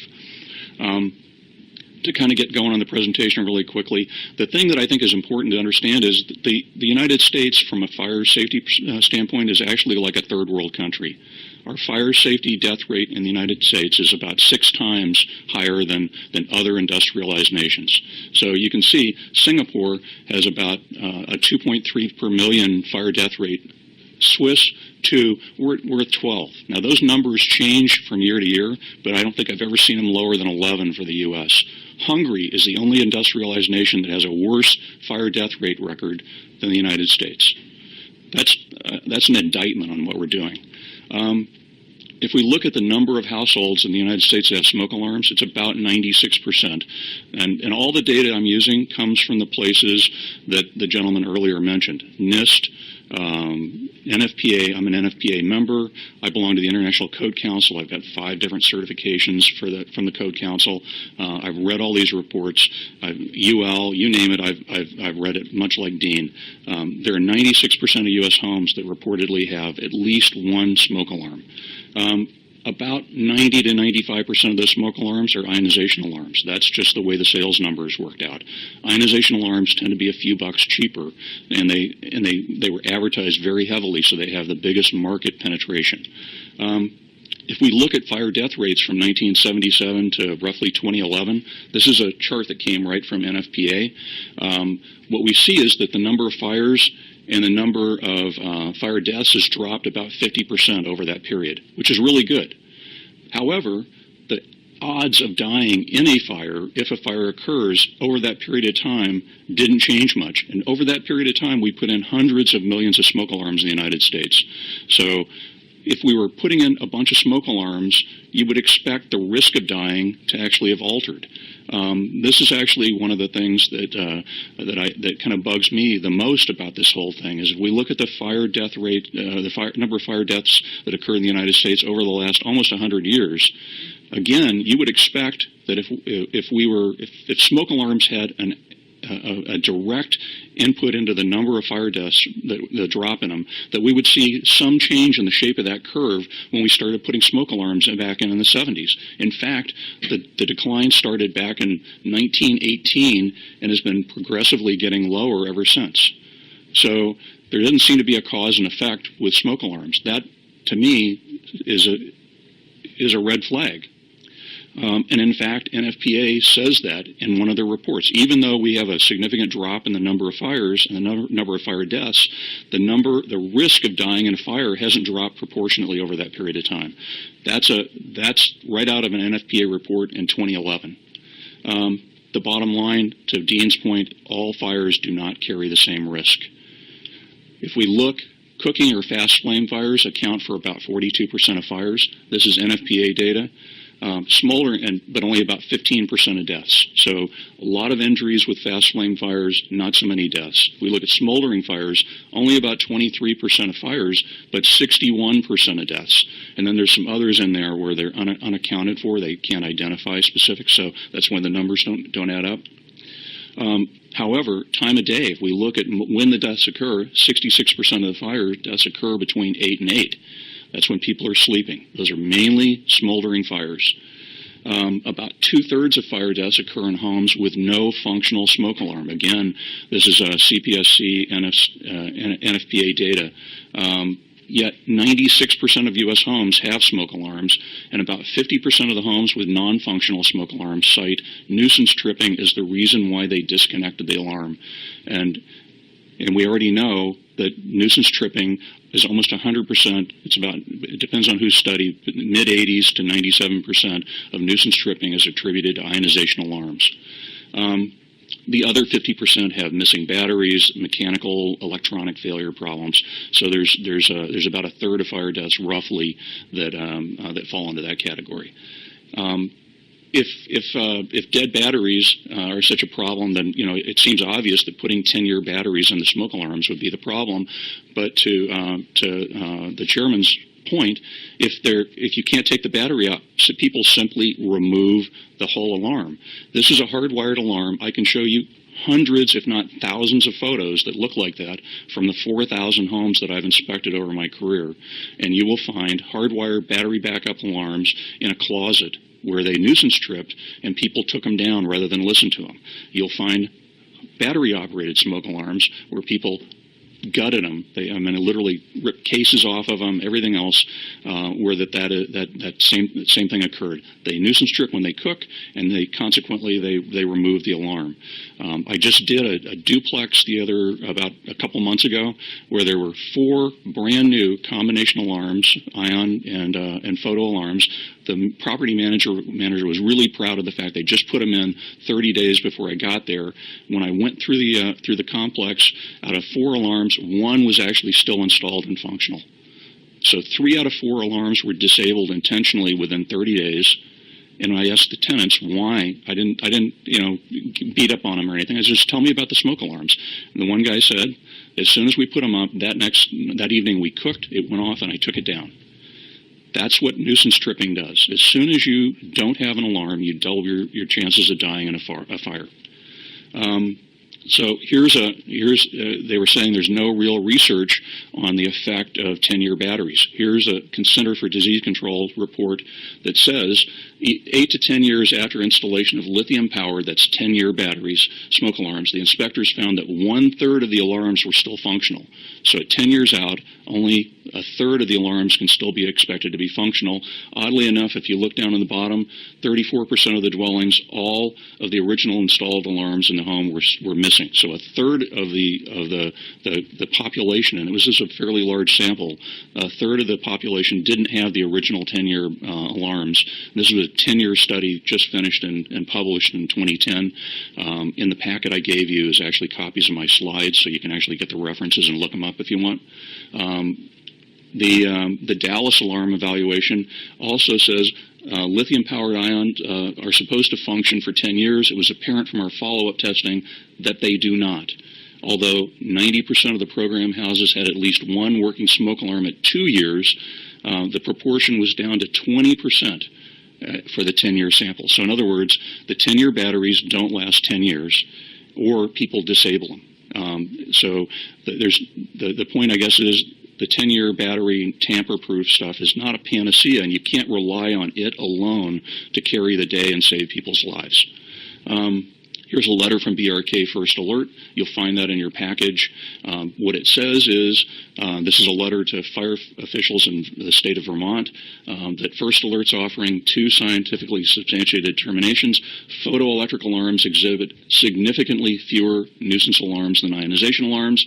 To silence the trigger, about 22% of consumers remove the batteries. And then First Alert says, we support and encourage Fire Service Administration and lawmakers that are moving towards the use of photoelectric sensing technology. That's the second largest smoke alarm manufacturer in the United States after Kidde. So the manufacturers know. The key to saving lives is in reducing that 2/3 that have the fire deaths that have that non-functional alarm. We have to eliminate nuisance trips to do that, though, because that's the only way the alarms are going to stay in place and be effective when they're needed. We already talked about what the difference is between ion and photo. Ionization basically is 2 little metal plates with some radioactive material, and the smoke particles essentially disrupt the field. Photoelectric, think of a garage door opener with the little beams. The smoke gets in between and it sets them off. So the problem comes, to Dean's point, in that the ionization alarms are very poor at picking up the kinds of smoke that occur in smoldering fires. They almost don't pick it up. And both types will actually pick up flaming fires relatively well. So if we look at ionization alarms, about 90 to 90% of U.S. installs, very prone to nuisance tripping, very slow at smoldering fire detection. The average, according to NIST, which is National Institute of Standards and Technology, is 30 minutes. The range is actually 15 to 90. Now, I would ask anybody in this room, including the fire marshal that was here earlier, are you going to hit the snooze button for 30 minutes if you have a fire in your house, or do you want to get out? These alarms give you less time to get out. They are slightly faster for flaming fires. The average is in the 30 to 90-second range. That may be significant under exceptional conditions, but for the most part, you're going to have proper emergency egress times with both types of technology in fast flame fires. Photoelectric, probably 5% or less of U.S. installs. About virtually no nuisance tripping, about 3%. An Alaskan housing study that I looked at, the only photoelectric alarm that was disabled in that population, I think they did like 900 homes, was one where the family took the 9-volt battery out to power a kid's toy. So I guess in an Alaskan winter, it was more important to have the kids have a toy that worked than a working smoke alarm. But the bottom line is their average is about 30 minutes faster in smoldering fires. They're only slightly slower in flaming. That average is about 50 seconds. I just want to make sure. Oh, I know the other thing I forgot to mention on the ionization alarms is they will fail about 1 in 5 fires outright, meaning they never go off. That's a functional alarm, not actually functioning. Texas A&M, this is me and Dean kind of overlap a little bit on this. They used that 2.5-year study. I gave you in the packet I handed out the actual report that we referenced, and I highlighted the page. That's actually a different one. There's a shorter one there that's Texas A&M, and if you look, it'll actually, I tabbed the page, highlighted the data, so you can see exactly where I got this stuff from. There's no, I'm not making anything up. The smoldering fires, the probability of a fatality with an ionization alarm in a smoldering fire condition is about 55%, meaning 45% of the time that alarm is going to save your life. This is like airbags that only go off half the time when you have an accident. Photoelectric, the probability is only 4% of a fatality. And part of that deals with electronic failure and maintenance issues, meaning, again, ions work only about 45% of the time.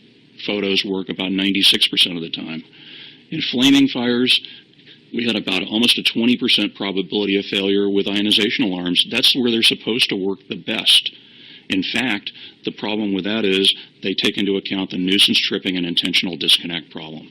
So you can see, I think the only one that has a clear advantage, and even if you really come down to it, a 4% failure rate in a life safety system is still not really all that good when you really come down to it. But that's the best we have right now. If we look at that one you were just holding up, Chairman, that's a UL study. This is UL running smoke alarm tests to UL standards. If we look, I don't know if we have a, oh, no. Sorry, we don't have a pointer. If you look at the very top, that is the test that you run that the smoke alarm has to actually pass in order to be legally sold in the United States.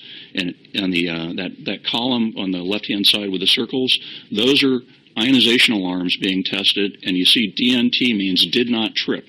So this is a UL test run on smoke alarms where they're supposed to pass 100% of the time. We've got a 20% failure rate.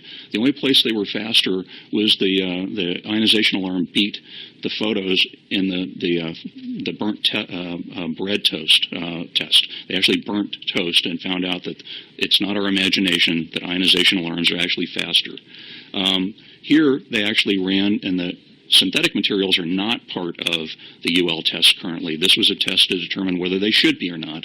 That column right there is polyurethane foam tests to UL standards. So UL ran the test. What they found is that in 7 out of 8 tests, that the ionization alarms never went off when they tested them. This is polyurethane foam like you'd find on a couch or a bed or the chairs you're sitting on.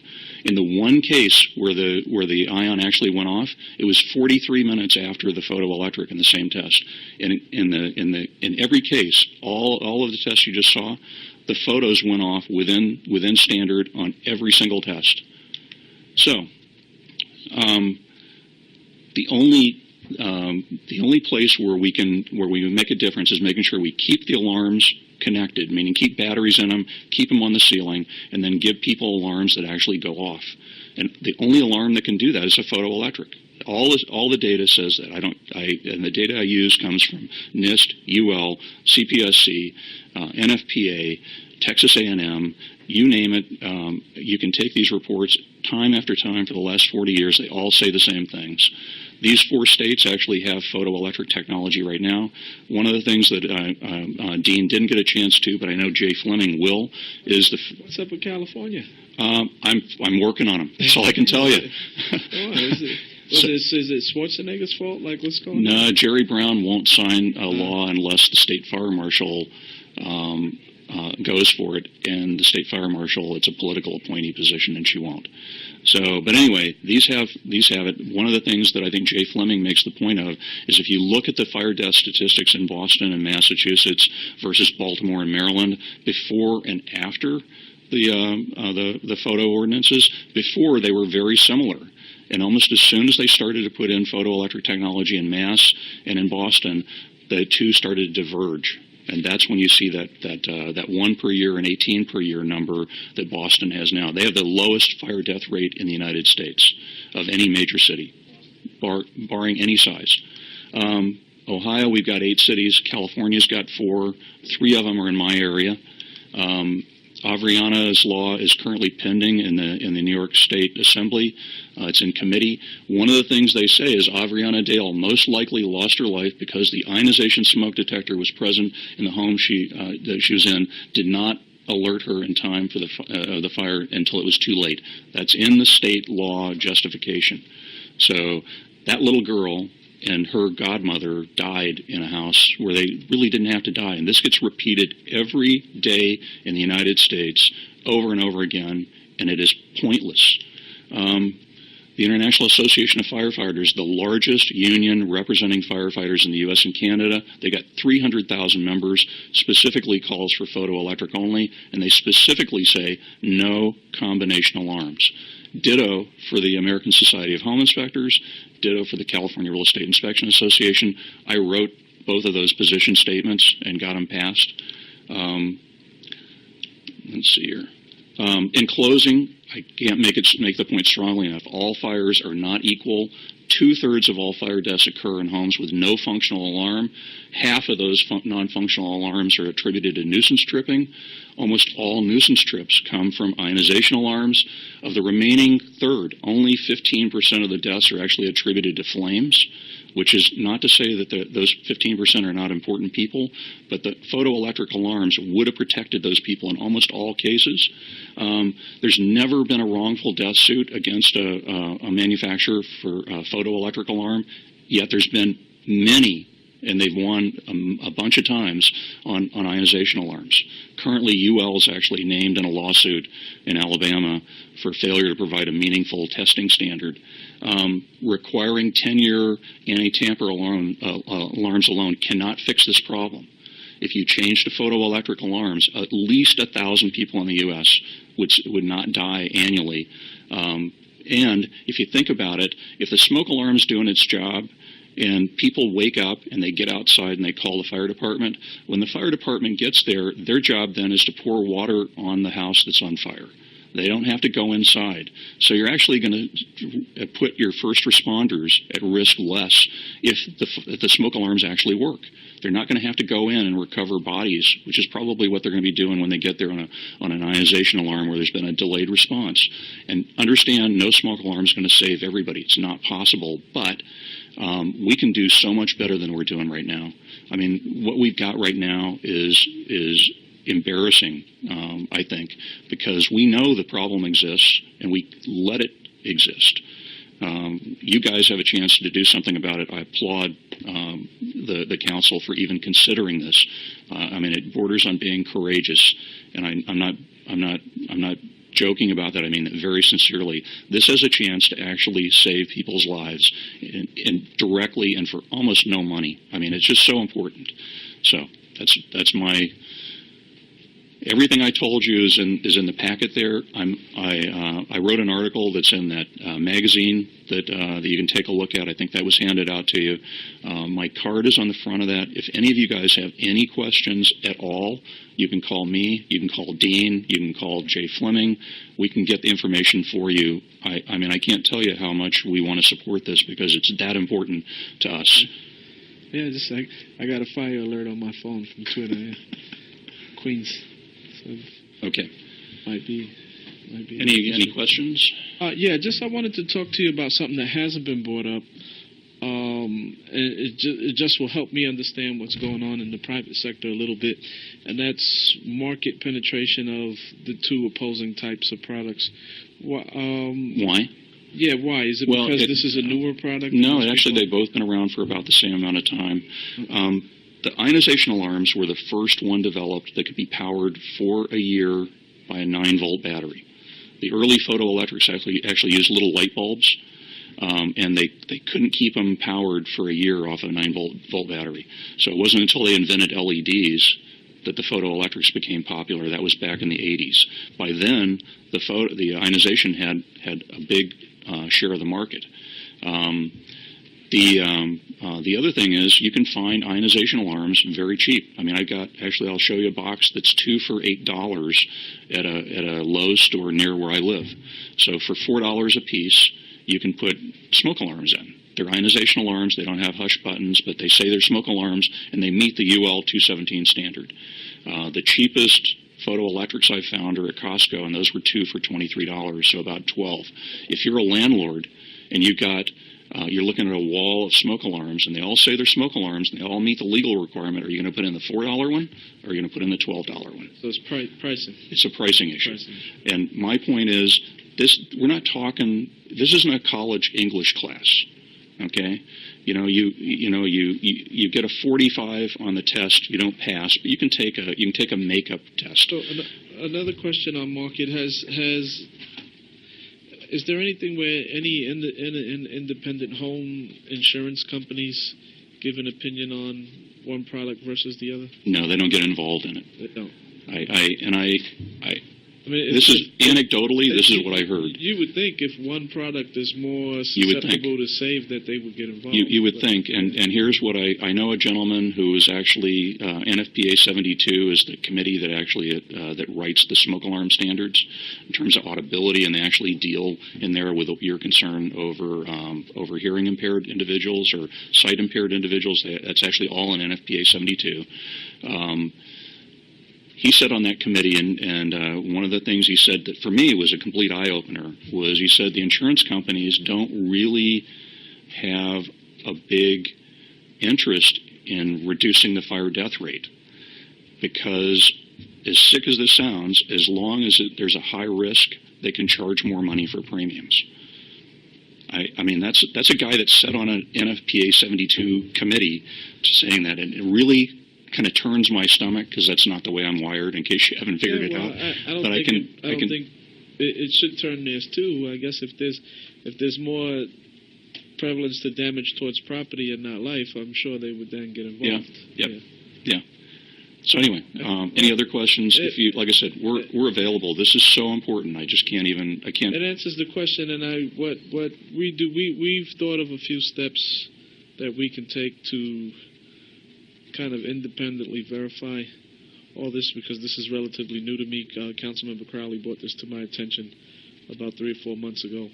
We're going to take those steps and then reach back out to the fire department and have a real conversation with them about this. One of the things I can't say strong. Everything you saw on those slides is all derived from publicly published, vetted information. I didn't use anything that came from Joe down the street. It's all NIST, NFPA, CPSC, Texas A&M, all reputable sources. If you look at the article I wrote for the ASHE Reporter a few months back, at the back end of that, everything is footnoted. I wrote that paper just like it was a college research paper where I would have to, because I knew it was going to be read by people that were going to try to punch holes in it, so I didn't want to leave any wiggle room in there for them.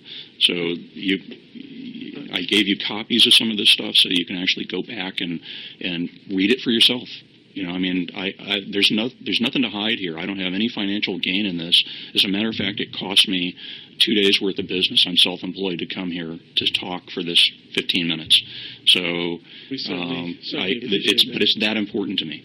Certainly appreciate that, and we thank you for your time and your testimony. And then maybe we get California up and running. Oh. Yeah. Okay, so last we have Russell Ash.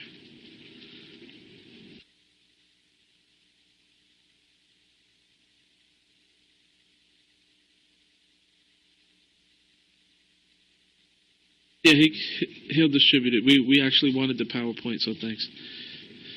Williamstown, Vermont. Yeah, how far is that from Keene? Is that far from Keene? Yeah. This is for the chairman. I played baseball in Keene when I was younger. Yeah. Okay, so you're kind of far away, then.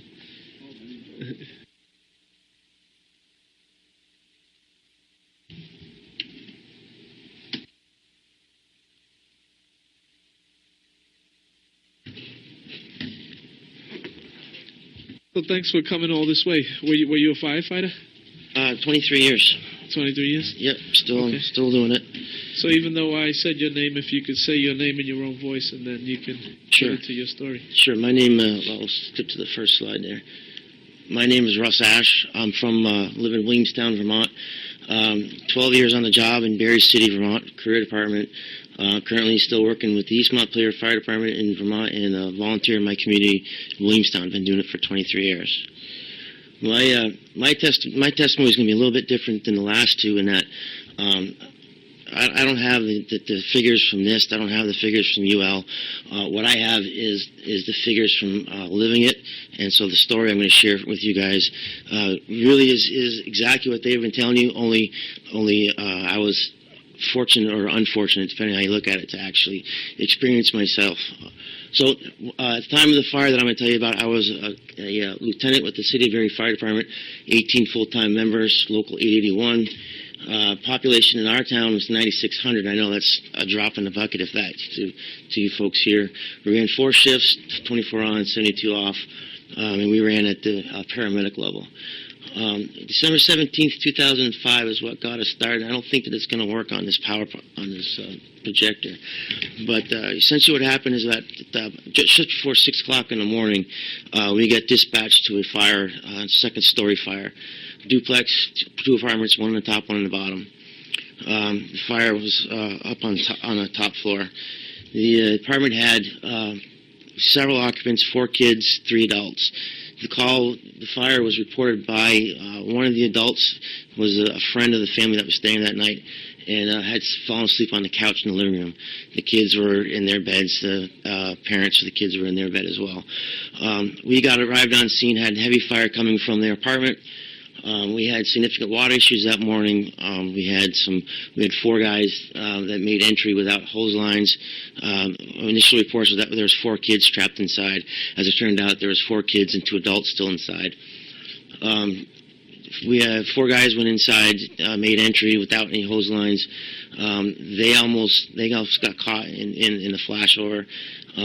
Long story short is that we were able to rescue the father out of a second-story window, which I'll show you in a minute. We were able to rescue all of the children. However, they all died later at the hospital. The mother was not able to be rescued. She was found near the seat of the fire, and so she just was nothing that we could do for her. Long story short, we lost 4 kids and their mom. This is a picture of the house, Eastern Avenue. As you can see, the top of the house is where the fire was. The house is split in half, top to bottom. So the top is one apartment, bottom is down is another apartment. 7 people in the home at the time of the fire. One adult male was able to escape by reportedly jumping out one of those second-story windows. Fire crews rescued 4 children and the father before the house was consumed by fire. At the end, 4 children and the mother died from smoke inhalation. This is a picture of the back of the house. This is where we actually made entry first. The porch on the right is where fire crews made entry first.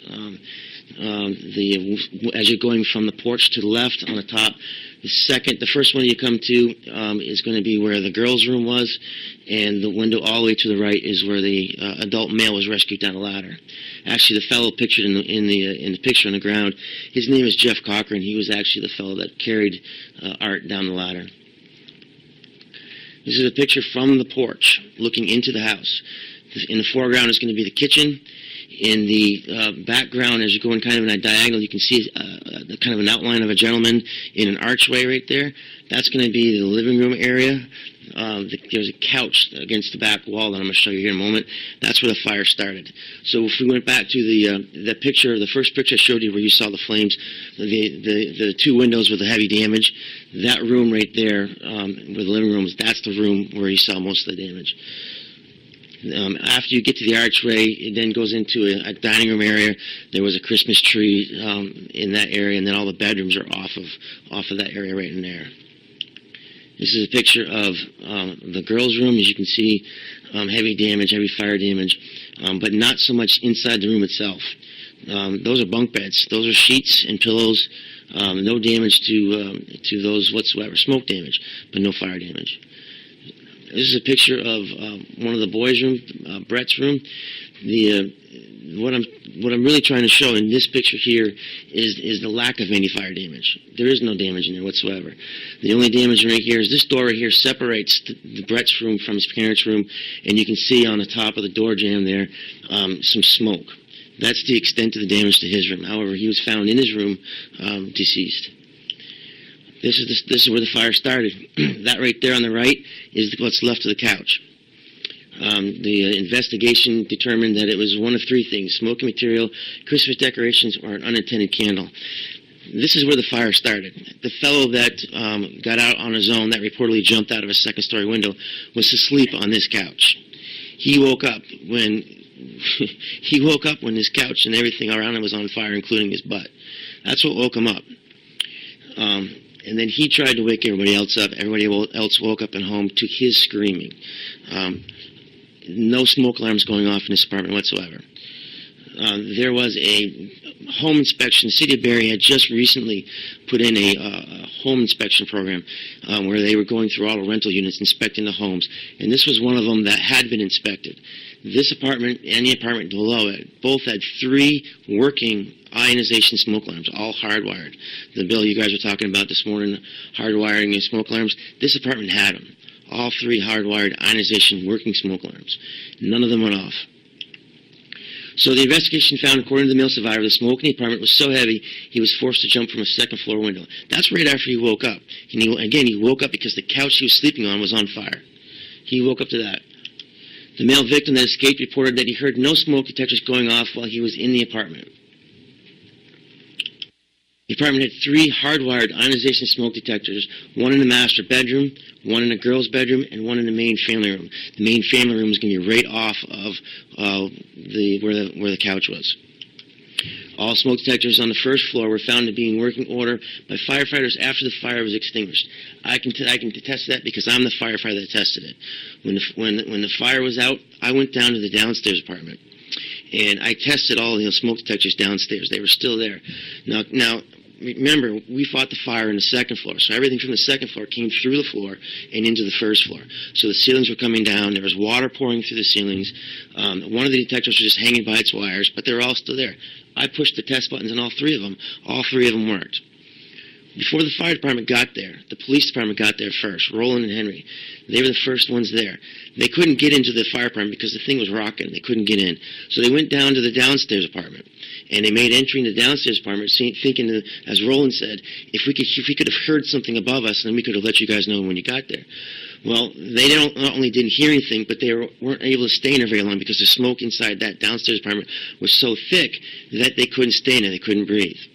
They had radio traffic from them to dispatch while in that downstairs apartment, and where they said that they couldn't stay in there because the smoke was too bad, they had to leave. The smoke alarms in the downstairs apartment were not working. They did not make a sound. The police officers told us that. The radio traffic that they had that's recorded heard no sounds of any smoke alarms going off. They just weren't going off. But the guys couldn't stay in there because they couldn't breathe because the smoke was so bad. And finally, the apartment building had passed the city minimum housing inspection only a few months before this fire. As I said, they tested the smoke alarms. Everything tested fine. 3 hardwired ionization smoke detectors. So what happened? Why didn't the alarms not go off? Well, I and everybody in my department, and I would attest probably most firefighters in the United States, up until this fire, had never heard of anything called this photoelectric. Never heard of it. Should. Every October, they expect me to go do fire prevention to teach your kids, who then come home and tell you guys how to be safe with fire. I'd never heard of a photoelectric smoke alarm before. I got a college degree in fire science. Never heard of a photoelectric smoke alarm before. 6 months after this fire, the fellow on the left here is my chief, Peter John. He went to a seminar in a town close to us from Randolph, where he met Jay Fleming, the deputy chief from Boston. And Jay Fleming told him about photoelectric smoke alarms and gave him a stack of papers this thick and said, everything you know is right here. He came home from Randolph, and we were just wrapping up from a small kitchen fire. And he pulled me off the scene and told me he knew why all those people in that fire died. And he was so ramped up about it that he was trying to give me this paper while in the middle of the operation. So after he calmed down, we figured we'd do it later. What I didn't mention to you is that the fire that killed those kids and that killed Kimberly, the mom there, is his nieces and nephews. That's Peter John, the chief. It's his family. Art, the fellow that we rescued and has since survived, is Peter's nephew. So it's his family. So we got 18 guys on our entire department. You guys don't have 18 guys in one house here in New York City, so I don't know. It's hard. It might be hard for you guys to comprehend, but 18 guys in our entire department.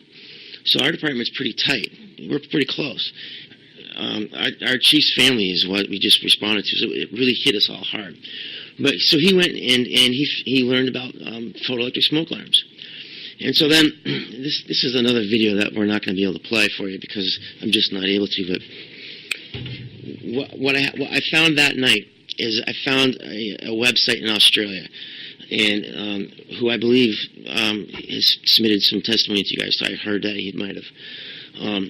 And in that website, we found this fella do this aquarium test where he put a piece of foam from a couch, chair just like you guys are sitting on right now, and put a soldering iron into it, put an ionization smoke detector in there, which is what you see on top, and filled the thing full of smoke, and the ionization alarm never went off.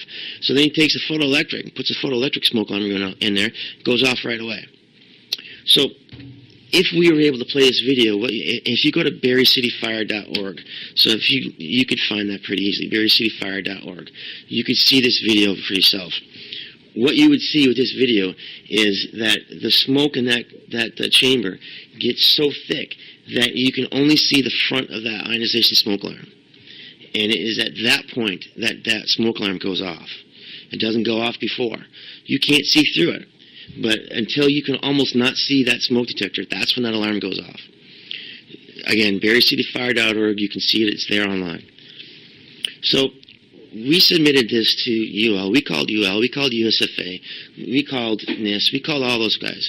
And all of them said to us, that's very interesting, but what you guys are doing is not scientific. Doesn't matter, sorry. Thank you, have a nice day. So we went, and this is what they said: a fish aquarium is not a real representation of a real house fire. So we did. We went to a real house. This is an abandoned house we had in Berry City. And what you see in the back is a couch. Normal, everyday couch that everybody has in their home right now. And we took this home, and we cordoned it off into just 2 separate rooms. So we plasticed it off so the smoke that we generated stayed in that area. And we put a soldering iron in that couch. And we put several ionization photoelectric smoke alarms in both rooms. Some in the first room, some in the second room, different things. One was a photoelectric CO, one was a photoelectric ionization, one was just straight ionization, some were just photoelectric. And this is what we found. From top left to the bottom right. The first detector went off at 11 minutes, and that's what the room looked like. At 11 minutes, the first photoelectric alarm went off. At 15 minutes, the second one went off. These detectors are in the room where the couch is. At 23 minutes, the third photoelectric went off. In the third picture, you can just start to see some smoke coming off the couch. In the first 2 pictures, if you come right up and get right up close to it, you might see some smoke. But I submit to you, you don't see any smoke. In the fourth one, the photoelectric in the farther room went off. And up until this point, no ionization alarms had gone off. None. In the bottom middle picture, an hour after we started the test, the very first ionization detector went off in the room where the couch is. It beeped 4 times and then shut off at 1 hour. At 1 hour and 6 minutes, the bottom right-hand picture, it went off and continued to go off. Now, you take a look at that picture. That is a house. That is not a fish tank. That is a real representation of a real fire in a real house. I don't know what the rules are in scientific labs, but that's what I see every single day. That is a real couch in a real house, really on fire. I don't know how you can test it any better than that. That's what the conditions in that house were like when that ionization detector in that room finally went off. Now imagine that at 2 o'clock in the morning. I heard mention you have kids. Studies say that kids don't wake up to smoke detectors. They can go off all night long. They don't wake up. I might not. Well, if this is the condition in your house or when your alarm goes off, I submit to you, you won't wake up. alcohol-free or not, I submit to you, you will not wake up because you're already dead. We're wearing air packs in that environment right there because you can't breathe. That's when the alarms finally went off. So is there flames going on right there? Nope. There's no flames, and I don't know how much longer it would have taken for that to have developed into flames, but it doesn't matter. You're already dead. You're already dead. 1 hour and 6 minutes. Side-by-side view. Top left is when the first photoelectric went off. Bottom right is when the first ionization went off. Again, a real house, real couch, real fire. That's not laboratory. That's not pine needles. That's not, UL supervision. That's real life, gentlemen. That's what I go to every single day. That's real life. And the fire that we had, 3 working ionization smoke alarms. Bottom right-hand picture. That right there is why those kids died. That's right there is why they died. And that right there is why when you go and you pass this bill you're working on for photoelectrics, that right there is why kids in your community won't die. So 2007, 2008, we started working on a bill with the legislature in Vermont. And in 2008, then Governor Douglas signed into legislation law in Vermont that requires photoelectric only smoke alarms in all residents. And eventually the committees created rule changes so that now rental units have to be the same way. Vermont does not prevent you from putting in ionizations. They don't stop you from doing that. All they say to you is that you do what you want, but there has to be a photoelectric only smoke alarm, not a combination, but photoelectric only. Why? Because as you've heard 1,000 times, even from the first group that talked, ionization smoke alarms are prone to nuisance alarms. So you take an ionization smoke alarm that's that's prone to nuisance alarms, which is why people disable them, and put it in the same unit as a photoelectric. What's the difference? You're still going to have the nuisance alarms. The photoelectric alarm is great, but because of the nuisance alarm, people are going to disable that anyways. And sir, you're absolutely right. 10-year lithium battery they can't take out, those alarms are going to come off, the whole unit's going to come off the ceilings. You're absolutely right. That is what is going to happen. I'm sorry? What disturbed me was that our fire chief seemed to not get the point that I was trying to make. That was the most scariest part for me, but he answered the question at least. I have an opinion that I'll reserve to myself, but you are absolutely right. Your point was dead on.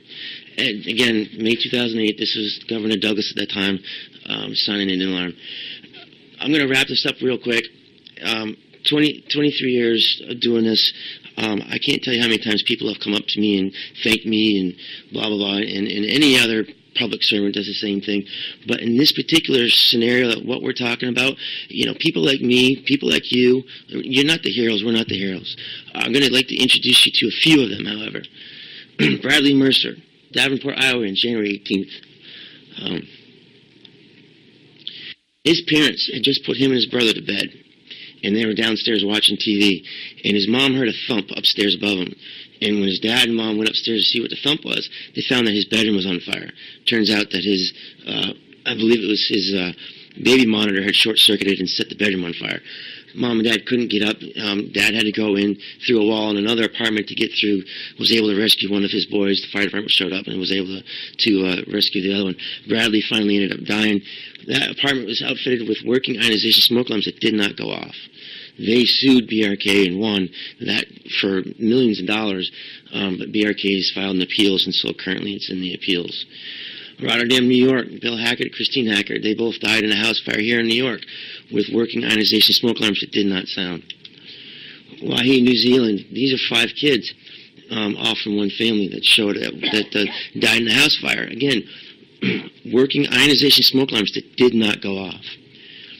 This is the fire that Dean told you about. Andrea and 4 other kids in an off-campus fire protected with working ionization smoke alarms. Some of them disabled because of the nuisance alarms. When somebody says to me, well, you can't blame the alarm because they were disabled. Why do you think it was disabled? Because it's a nuisance alarm. They didn't disable it because they didn't like the look of it. The thing's going off when they're cooking and taking a shower. So they disable it. Well, they disable it, it doesn't work. Scotchtown, Tasmania, 4 kids. These 4 kids showed up for a sleepover. They died in the house with working ionization smoke alarms that did not work. Miami University, Doug Turnbull, the fellow that's been working with Dean quite a bit. 3 kids died in a house fire. I believe it was 17, if I remember, 17 ionization smoke alarms in their home that didn't go off. Just recently, Ariana Dale and her godmother died in a house fire here in Auburn, New York. 2 years old. She's the motivation behind Ariana's Law, which I'm sure you folks have heard about. My fire, Brett, Tori, Krista, Kim, and Michaela all died in a house fire with 3 working hardwired ionization smoke alarms. And here they are from left to right. I'd like to introduce you to them. That's Brett on the left. The first girl you see, that's Michaela. The man up there, that's Art. His wife, Kimberly. And then the last 2 girls, Krista and Tori. I found the girls. During the search, I helped rescue Art. I found the girls. I did not find Brett. I carried Krista out of her room, passed her on to another fireman. Another fireman grabbed Michaela, handed Michaela to me. I carried Michaela down the ladder. When I got down to the bottom of the ladder, Tori was being held by another firefighter. We're a small community. We don't have the availability of ambulances like you folks do here. So our ambulance system was strapped from the very beginning. So I spent 15 minutes on the sidewalk doing mouth-to-mouth with Tori there. Kimberly, she unfortunately was found near the scene of the fire, so she was dead. And Art, we rescued Art down the ladder. Art has since recovered. He's remarried his high school sweetheart, and for the grace of God, has a daughter now. Brett was rescued by another friend of mine. He passed away as well. These are my heroes. These are my personal heroes. I know these kids personally. I want you to, in closing, if you guys have any questions for me in closing, I would like you to take a, if you remember the first picture I showed you where I said, here's a picture of where we made entry, the forefront was the kitchen, and then the picture of the gentleman in the background that was outlined. You remember that picture? Well, take a look at this picture right here. This was in their apartment. This is the archway that I was telling you about. The forefront is going to be where the couch was that started on fire. The back is going to be the room where all the bedrooms were off of. This picture was taken shortly before the fire, and that's what was left of it. Where that gentleman is standing right there, the outline, that's where that picture was taken from, and that's what's left. So with that, gentlemen, if you have any questions, I'm happy to try to answer them. I just have one. I asked questions earlier about the market, and I guess I'll ask you about product. I don't know how well you know the product or not, but why? I mean, each one of you gentlemen that have come forward and have pitched the photovoltaic, why does it perform so much better in the smoldering fires as opposed to, what's the reason? What's the difference in technology? I guess you guys can jump in, but I'll try to. I'll make this as lame. I'm a fireman, which means I don't listen to scientific garbage. Yeah. Come down to my level and I can understand. You know. Yeah. So that's what I'm going to try to do. Mm-hmm. They work differently. Ionization smoke alarms have 2 thin metal plates that have radioactive material that ionizes the air in between those 2 metal plates. They're very close together. When smoke comes in between those plates, it disrupts the current, sets the alarm off. That's one. Photoelectric has essentially a T with a beam of light that goes straight across. At the bottom of that T is a photo sensor. When the smoke enters that chamber, it disrupts that light beam, hits the photo sensor, causes that alarm to go off. So essentially, the photoelectric is really the only alarm that sees smoke. The ionization alarm does not see smoke. It sees very small particles. Smoke works just like water. They're essentially, the properties are the same.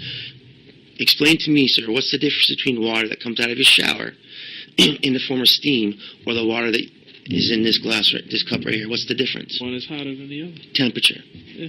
Exactly. This is colder than the steam.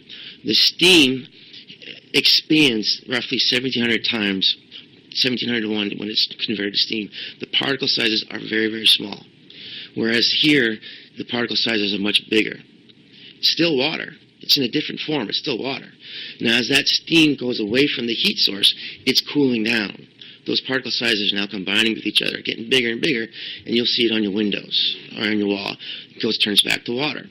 Okay, as it cools off, the particle sizes get bigger. So the hotter water, the smaller the particles. The colder water, the larger the particles.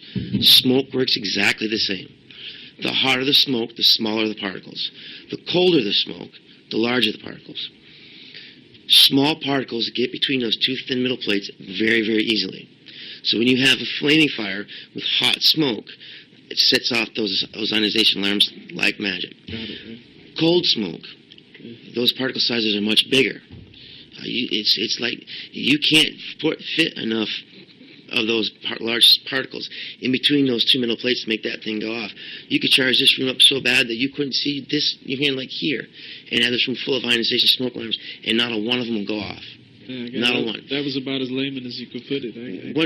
Two 55-gallon drums, both with the tops and bottoms cut off. One filled with sand, one filled with softballs. Okay, the sand represents the ionization, the hot smoke. Okay, particle sizes are small. The softballs represent the cold smoke. Particle sizes are bigger. Take a garden hose. That represents the electricity in the ionization smoke alarm. Okay, pour it into the 55-gallon drum of sand. That sand, because those particle sizes are so small, disrupts that flow of water enough to set off the alarm. The water doesn't flow through. The sand is stopping that current. Put it into the 55-gallon drum with softballs. You can't put enough softballs in there to stop that flow of water. It's just going to pour right through. So that alarm will never go off. That's why an ionization alarm does not work with cold smoke. All right, looks like I got some research to do, because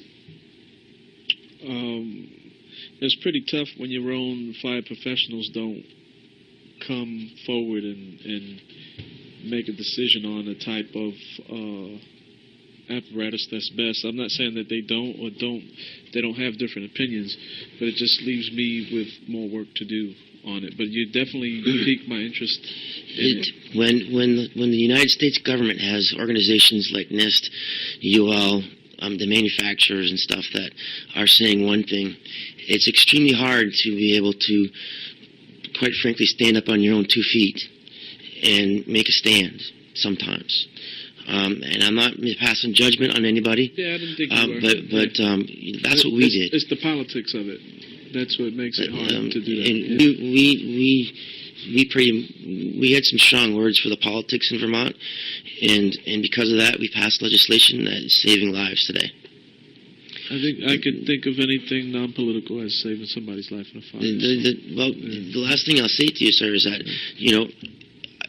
I get those fire alerts on my computer all the time. I hear about people that are dying every single day. And every time I hear about that, I know that in many of those cases, the people that I'm reading about that are dead died because they didn't know what I know. And it hurts. It's hard to deal with. Well, I didn't know. I didn't know. I got to imagine that the majority of the people in this city don't know the difference between the two types of... I didn't know until I had a conversation. Somebody somewhere is going to die tonight because they don't have photoelectric smoke alarms. You take that to the bank. Somebody tonight somewhere is going to die. I certainly hope not. But let me ask you another question. As a firefighter, have you guys done any outreach to any other firefighter organizations or firefighter unions? The International Association of Firefighters took a stand, not just because of us, but in part because of us. We've been out to several fire departments in Vermont. Vermont's changed the law. We've been to New Hampshire. We've helped in Doug out in Cincinnati and Columbus. We've been to Las Vegas. Just recently came back from Australia. And as as was mentioned earlier, this is a huge financial burden. Nobody's getting paid to do this. It costs us, you and me, $800 just to be here, which we're happy to do. But it's certainly not financially rewarding. It's financially draining. Yeah, it's $800 but somebody gets to go home and see their kids tomorrow morning. It's money well spent, if you ask me. Okay, thanks. Thank you for your time. Thank you for coming all the way to New York City. We certainly appreciate it. And while in my tenure here we have term limits in New York City, I certainly have about 2 months left to deal with this, but Councilmember Crowley, who is the lead sponsor, will be returning in January. So if nothing gets done in this legislative session, the chances are that Councilmember Crowley will still be back, and we'll have a chance to do that. But if I could, I'm going to look into this, and if we can find a way to do it, I'm going to try to do that. And I'm sure I'll speak for everybody else that was here. If there's anything that we can do, at a drop of a hat, we'll do it. Okay, thank you. Appreciate that. Thank you. Thank you for your time and testimony. At this point, we have a lot of testimony that will be submitted for the record as if it were read in full. We're supposed to mark them on the top. So that, oh, okay, got it. Testimony from First Alert BRK, and that will be entered into the record as if read in full. Testimony from Valerie Rivet, and that will be entered into record in full. This is actually from Auburn, New York. From safekids.org, that will be into the record in full. That's on intro 1111 only. Yep. From the National Electrical Manufacturers Association, and that's on 865A only.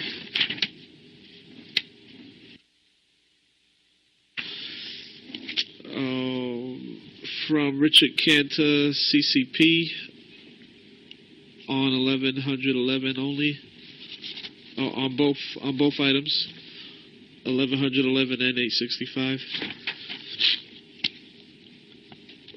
From, is that right? No. I think that was right. From Mr. R.M. Patton, who's a professional engineer and investigator on this subject, and it appears to be on 865. He doesn't reference, but just by looking at it closely, it appears to be on 865. From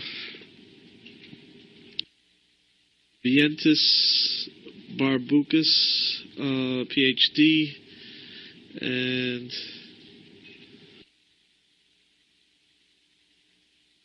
from an organization called Fine Science and Technology. Doesn't immediately reference the bills. We'll look through it to determine which ones he's speaking on. From the Northeastern Ohio Fire Prevention Association. And again, this one doesn't immediately reference the bill. We'll look through to determine. From John Fleming, Deputy Chief of the Boston Fire Department, on both items. His testimony will be entered the record in full. And I believe that is all. Is that correct? Yeah, this just came. Okay. With that, all legislative items on the calendar today will be laid aside, and that will conclude this hearing.